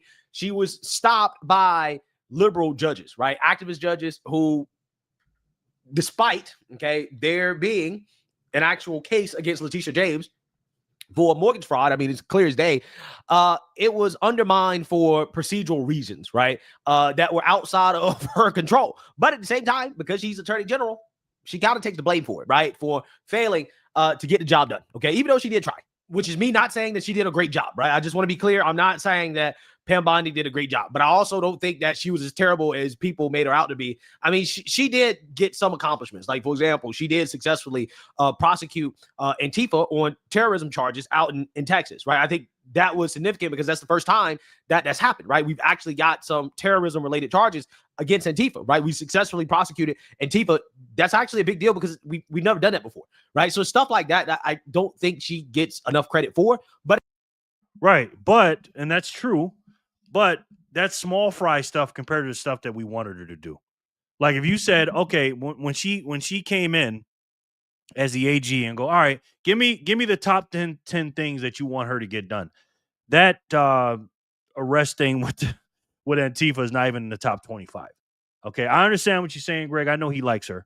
I get that. But again, you put it on a scale, you weigh out all the stuff she dropped the ball with. And again, the Letitia James shit, she did drop the ball with that because of the timing of how she brought it up. And she let that freaking that woke ass judge do that. You know what I mean? She dropped the ball with James Comey as well. You know what I'm saying? A lot of things she screwed up with. And she didn't put people on the hot seat. So I know what he's saying. Yes, she does have some accomplishments, but top 10, top 25 stuff, no. She gets enough credit for, but at the same time, that doesn't mean that she did a great job, right? There obviously are criticisms of Pam Bondi, specifically from an optics perspective in regards to how she handled Epstein, I think kind of being the most legitimate criticism of her. And I want to talk about it because all of these things and how President Trump is handling this, politically speaking, it just kind of makes sense, okay? When you think about the optics of everything that's happening right now.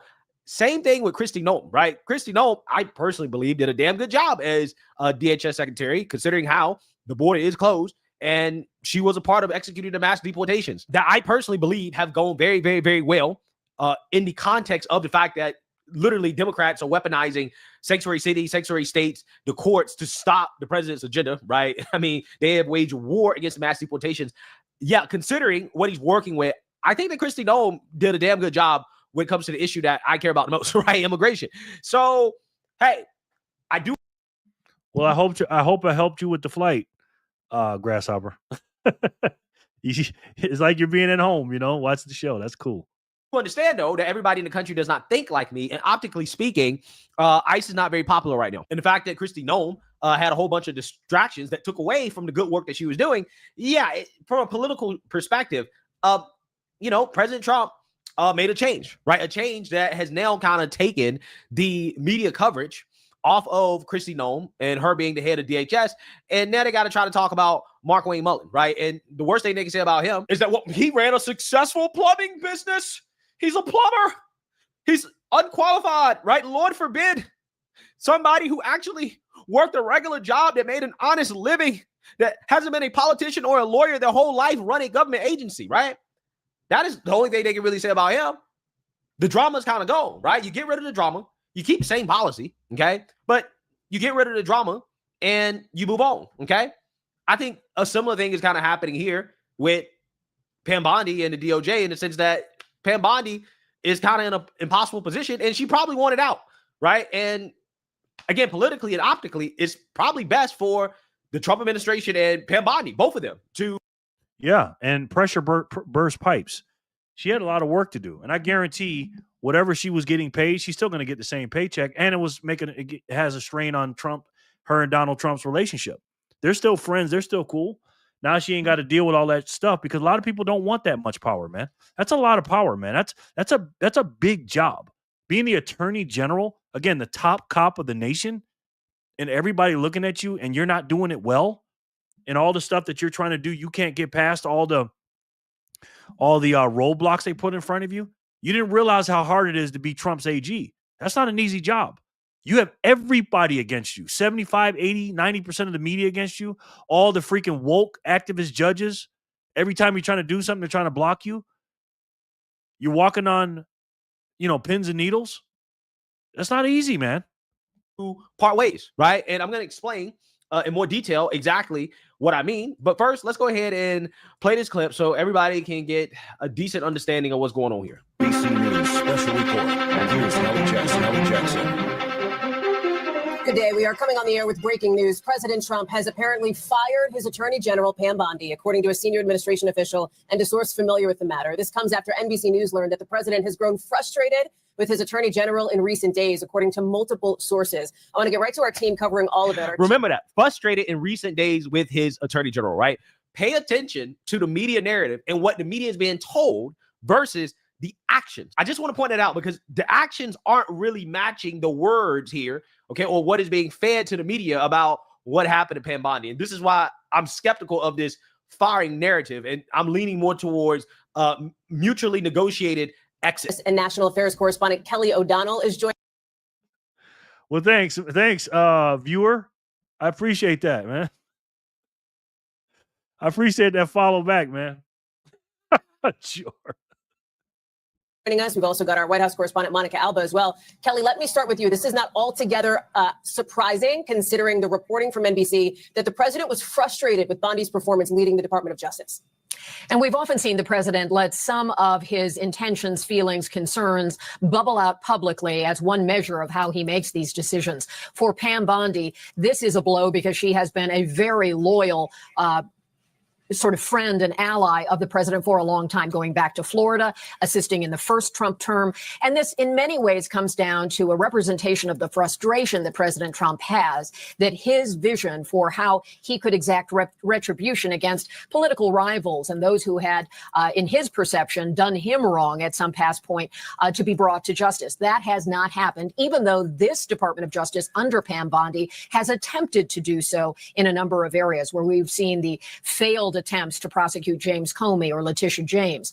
Then there's the broader issue of the Epstein files. There was a moment where Pam Bondi, who in the journey of her time as Attorney General has been both loyal but has also committed some self-inflicted errors. She talked about having the so-called Epstein list on her desk, and that never materialized. She had led people to believe there would be more coming on Epstein. And then initially last summer, the Department of Justice said the files would be closed. There was no action to be taken. And that triggered a groundswell that was a broader political coalition than you might expect. Certainly those in the MAGA community, and then those who were very supportive of the survivor community around Epstein.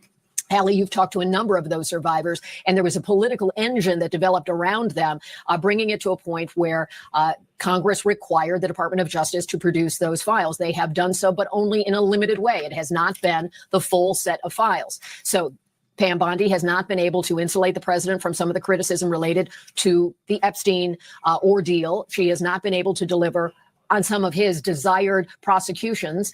And that frustration has apparently bubbled up. All the ways in which she has been loyal were certainly put in a back seat. And she was in the seat with him yesterday, going in the beast, as it's known, the presidential limousine, to the Supreme Court to listen to one of the key ideas of his time in office, which is birthright citizenship that he wants to challenge. Apparently, she was unable to save herself in those personal direct moments with the president. She attended his speech last night in the White House. So personal relationships only go so far. Loyalty is sometimes only one way when we observe Donald Trump. And Pam Bondi, Attorney General of the United States, is out. Hallie? Yeah. So again, I find this to be so hilarious, right? Again, like I mentioned at the beginning of this, the news says, well, see, the president has gone frustrated with Pam Bondi over the last few days because of her performance, right? And I'm not saying that Pam Bondi has done a great job, right? Don't get it twisted. I'm not saying that. What I'm arguing is that I don't think that this is really about performance as much as about politics and optics, right? More so than anything. And I'm just going to explain what I mean. If he was... No, it has something to do with performance too, bro. I get what you're saying. I know what he's getting ready to say, but definitely. If she was on point and doing all the things that she was supposed to do, there wouldn't be any optics, right? There wouldn't be any bad optics. There wouldn't be any bad politics. It all stems from the lack of performance. So I disagree with that. Again, all this stuff comes from her not getting the job done, because we wouldn't be going through this if she didn't, if she did the things that Trump wanted and everybody else wanted. There would be no bad optics if there were arrests made. That's all I'm saying. About performance as much as about politics and optics, right? More so than anything. And I'm just going to explain what I mean.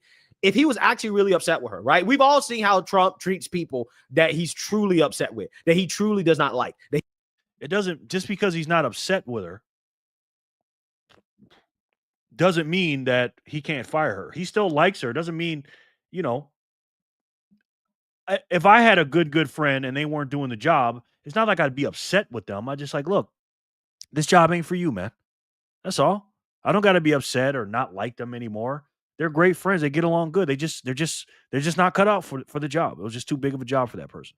He truly does not F with, right? Who used to work with him or were working with him, right? Or working under him. He's not the type of dude that is very nice, right? To people he's actually frustrated with or disappointed with, okay?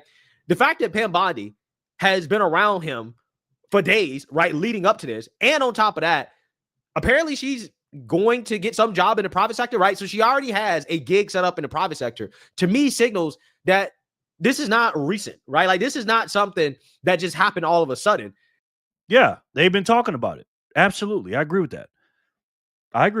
But again, they were talking about it because she didn't get the job done. That's why they talked about it, right? It's not because she's been doing an outstanding job. He's not mad at her. He's not upset with her. He may be a little frustrated with her, but he's a smooth talker, man. He knows how to talk to women, right? Especially those European women. And he's telling her, like, look, baby, this job, I got you something else. Pay's going to stay the same. Let's take the pressure off you. You know what I mean? Because he has his eye on somebody else. That's all that was. This is something that has been telegraphed or that has been coming for a while. And to me, it just seems more like a negotiated exit rather than a sudden firing, right? Which is the way that the media is framing this, right? They're framing this as Trump, over the last few days, he just decided he was going to fire Pam Bondi, right? And it's like, well, that's what, why they do that, Greg. They do that. They got to make Trump the bad guy, right? One side of their mouth says, oh, he only likes people that are loyal to him. The other side of their mouth say, oh, well, even if you're loyal to him, you get fired. They're not going to tell you the truth about freaking Trump. We know that. Like, no, I don't think he decided over the last few days. I think that Pam Bondi has realized that she can't win as attorney general, right?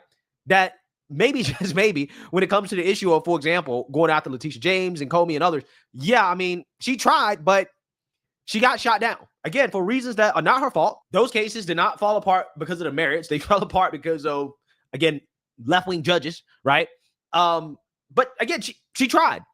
Now, on the Epstein situation, I think that is what really did her in the sense that it's another impossible situation. Yes, she handled it terribly when she first got into office, right? She definitely was not careful enough with her words, right?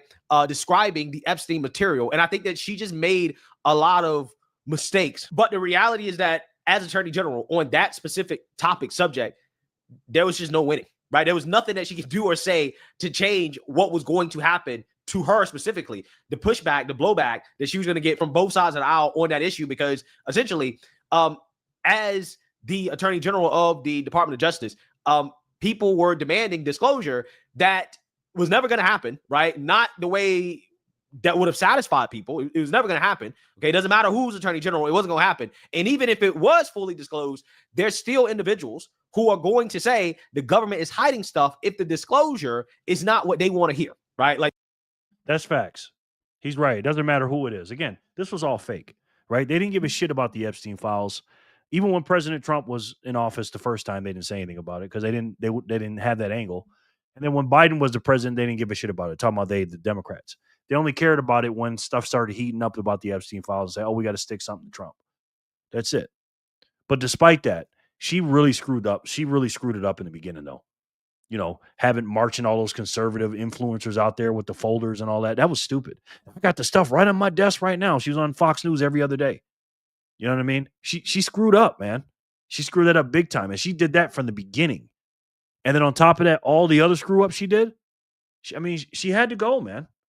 For example, Pam Bondi has disclosed a lot of stuff related to Epstein about Trump, right? She put out all of these salacious, false allegations, anonymous tips that were made about Trump that were, very damning, okay, if they were true. True. She did do all that. But again, when you promise the world and only give an island, right? She made all these promises. And yeah, she tried to make up for it, but it was too late, man. All the stuff that she did in the beginning, how many balls she dropped in the beginning, and then she tried to clean up and say, oh, well, Trump's not really in it. You already screwed up, man. And it was too little, too late. If she'd have did that from the beginning and didn't promise all this stuff and do all the shit in the beginning, then yeah, it would have been fine. But she was on fucking Fox News too much. People wanted her to actually go out there and stop telling us what you're going to do and go fucking do it. And that was the problem. But it weren't true. She put that out there. And leftists still believe that despite millions of files being released, right, they still believe there's something there on Trump, right? That Pam Bondi is hiding something on Trump, right? Some smoking gun on Trump that, for whatever reason, the Biden administration didn't find, right? They failed to release, because let's be real. If there was actually something on Trump, it would have been released under the Biden administration. Democrats would have put it out there. Let's be real. If there was anything in the Epstein files that was damning against Trump, it would have been released by Democrats. So logically speaking, using your common sense, political sense, okay, there's nothing there on Trump. But that doesn't stop leftists from saying, well, Pam Bondi's hiding stuff about Trump, right? She's covering up stuff about Trump. When there's clearly nothing damning against Trump in the files, right? Very clear. But it doesn't matter. She can release all, 3-4 million files? I'm not sure exactly how many pages, right? Unredact everything. If it doesn't say what certain people wanted to say, right, then it's always going to be, well, the government's hiding stuff, right? The government's not released all the information. They destroyed the real files. So it's unfalsifiable at this point because the absence of evidence is evidence of cover-up, right? According to a lot of people. That's how a lot of people think about Epstein stuff, right? So when you get into a situation like that, there is no winning. You can't win. So she failed to prosecute Democrats and hold them accountable, right? She also has not done well when it comes to handling the Epstein situation, right? Optically speaking, and when it comes to dealing with the political aspect of it, which again, I'm not sure if anybody in her position could have handled it well, okay? But she failed at those things. But despite those failures, obviously the president's not pissed off with her because he's saying nothing but great things about her, right? So clearly he's not mad at her. He's not upset with her. He's not treating her the way that he usually treats people that he fires. So to me, that kind of signals that maybe this is more about Pam Bondi not wanting to do the job anymore, right? Maybe this is about Pam Bondi saying, hey, this ain't worth it. It's impossible for me to win in this position. This is not a good job for me right now. Let me line up a private job, which apparently she has, right, in the private sector, and I'm going to go on about my way, right? I'm going to get out of the spotlight because it ain't worth dealing with, right? I think that's likely what happened. To be honest with you. I think she tapped out. I think she quit. It's not an easy job being attorney general. It's probably the most difficult job because not only do you need to be a lawyer, right, to a certain extent, you got to be a political animal, okay? There's a reason why Matt Gaetz dropped out when the president tapped him to be attorney general before Bondi. Remember, Matt Gaetz was picked. Matt Gaetz dropped out a few days later. Why did he drop out? It ain't just because he would have had a hard time getting through the Senate. That's not the only reason. It's because he's smart enough to understand that that job under a second Trump administration, probably going to be a difficult job, right? Matt Gaetz is in tune enough to know how demanding a job like that is, right? Realistically, okay? Optically speaking, politically speaking. And he knows that it's much easier to talk, right? To have a podcast than it is to actually be in the job, right? Yeah, that's facts. Now, I don't know if that's true about if he actually did that because of those reasons. That's the first time I ever heard that. But it's true. Look at Dan Bongino. It's so easy to sit there and be in a microphone like me. And just when you don't have all the responsibility and the weight of the world on your shoulders and the weight of the job on your shoulders and all the expectations and everything and all the people that you're accountable for and all the things that you have to do every single day, it's much easier to sit behind a mic and talk shit. I agree with that. Now, I don't know if Matt Gaetz dropped out because of that. Again, that's the first time I heard that. But that's a pretty good take on that. Dan Bongino found that out the hard way. He found that out the hard way, right? Oh, it's much easier to talk than to actually, be in the FBI, right? To actually be leading the FBI, okay? And to execute. When I watch Greg, I swear to God, man, he can finish my sentences and I finish his sentences. I swear, man. Why it doesn't show my comment? I don't know, honey. On all these things that, you talked about on your podcast before you got in the office. And then when you got in the office, all of a sudden, those things that you said on your podcast kind of went out the window, right? Funny how that works. There are people who are smart enough to understand that. And that's why I think what is a more interesting conversation than if Pam Bondi got fired, because honestly, I'm convinced that this was mutual, right? More so than anything, that she just wanted out. And Trump knew that, okay, it's good for the base for her to be fired. I think more so than anything, the interesting conversation is who's going to replace her. Who wants this job, right? Seriously. Who wants this job right now? Rumors are that the president's thinking about picking Lee Zeldin, who, has the political chops to do the job, certainly, right? From the political aspect requirement of the job. But does he want it, right? Does he actually want it? I don't know, right? Another interesting possibility, Ken Paxton. of Texas, the attorney general of Texas, who's currently running for Senate. There's an issue because there's a runoff in Texas. And this is why I think that he's a dark horse, right? Everybody's saying Lee Zeldin, but I'm like, Ken Paxton would be interesting because Ken Paxton, if he was picked, he would solve a couple problems, right? The first problem being having to choose between John Cornyn and Ken Paxton in that Senate race. If Paxton is attorney general, that solves that problem, right? It's just John Cornyn. Ken Paxton becoming attorney general would excite the base. It would satisfy the base. And if Ken Paxton comes out here and says, hey, we released everything on Epstein files that we got. We ain't got nothing else, right? We've done what we can do when it comes to this issue. That may have a chance of being tolerated by, some people, right? Because of the fact that Ken Paxton has a reputation of fighting the establishment, okay?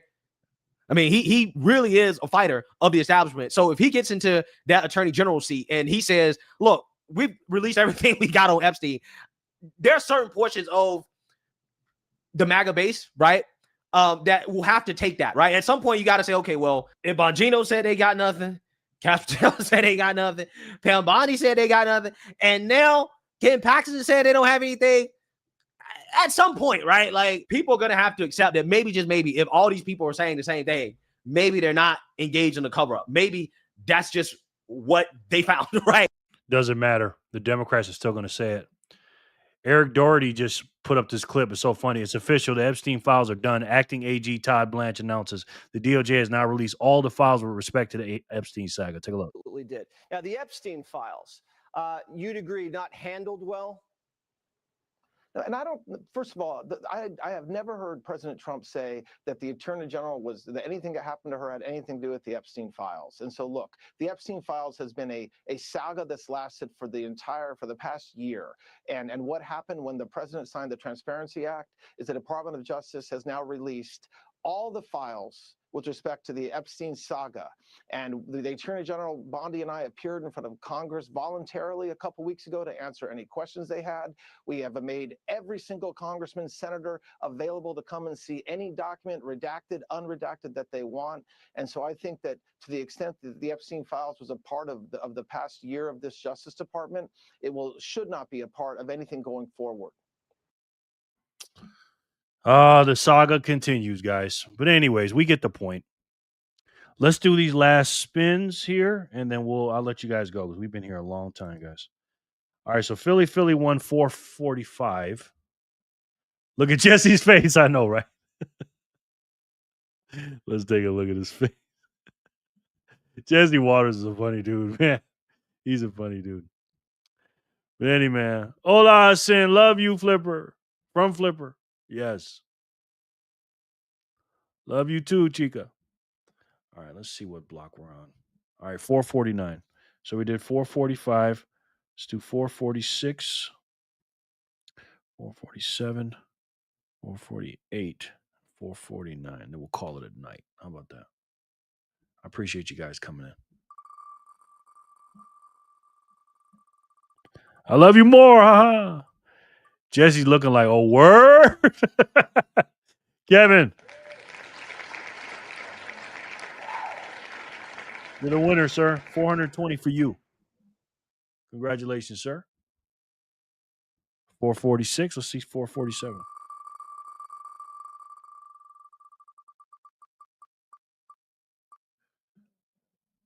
Monkey dude.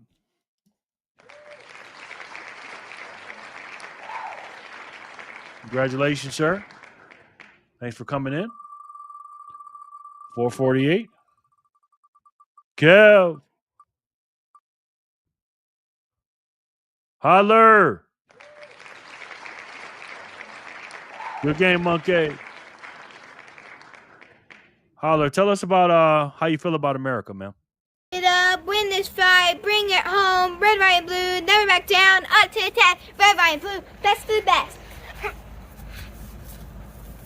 America. I feel the same way.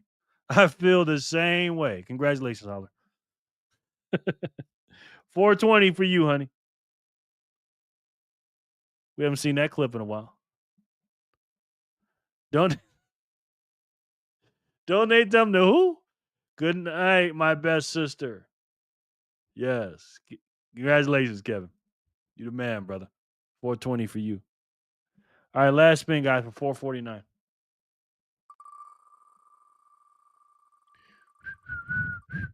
Ain't he being messy, man? Being messy. Add a star to your name. All right. Add a star to your name. Whoever wins this gets a star, at least a star. It might be something. Monkey dude.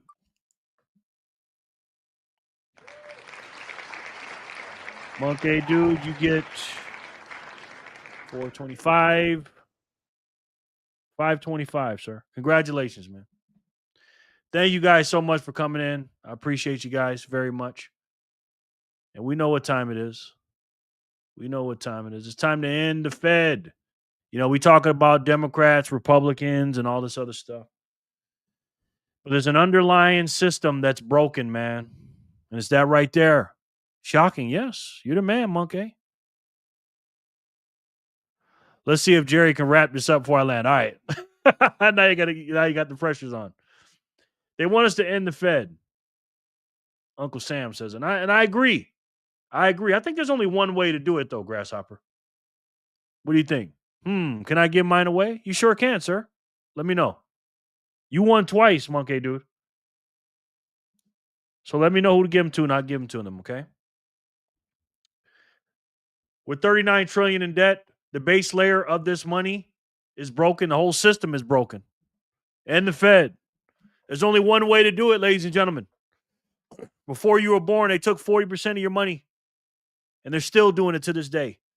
They want you to work 40 hours a week, take 40% of your pay through taxation, which is theft. They print money. They print your money and the energy.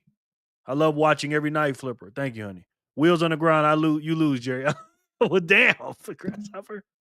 Can't finish that quick. Well, maybe. Right? They want you to do that for 40 years, end up with a $40 broken watch. Ladies and gentlemen, I didn't vote for that. Did you? Thank you, Jerry. No doubt, honey. We got a lot of major items that we spend on. Yeah, give it all to Flipper. Okay. Thank you, sir. Congratulations, Flipper. We got Medicare and Medicaid, $1.95 trillion. Social Security, $1.623 trillion. The Army, Navy, Air Force, Marines, almost $1 trillion. And even more than our military is that interest on that debt that you didn't ask for. What are they spending the money on, ladies and gentlemen? I don't know. No snow anywhere. Yay. We're in deep doo-doo, ladies and gentlemen. We're a debtor nation. We spend too much. Thank you so much, Monkey. Blessings. We don't have a revenue problem. We make 55 trillion, 5.4 trillion, but we spend 7.1. That's not adding up. I'm not a mathematician. So how do we fix this? Well, it's simple, guys. We need to do something the exact opposite. We need to go to a scarce, uninflatable, portable, durable, international, fungible, divisible, verifiable in supply, decentralized, unconfiscatable, and just like you, a system that is unstoppable. If you stack this money today, you can get a lot of units for those cuck bucks today. They'll be building statues of you in the future, and they'll remember your name from generations to come. Generations to come, they'll remember you. And if our president wants to really end the Fed and stick it to Jerome Powell, there's only one way to do it, ladies and gentlemen. It'll break this system, pay off the national debt, stop inflation, and bring these son of a bitches to their knees. If we fix this system, we will fix the money. And with that, we'll fix the world. And if I had to take a guess, I'm pretty sure you guys already know what that is. It's the best way to save. And for me, the only way to save. And that's Bitcoin. I love each and every one of you, and I'll talk to you soon. I'll see you guys tomorrow. Peace and love, guys.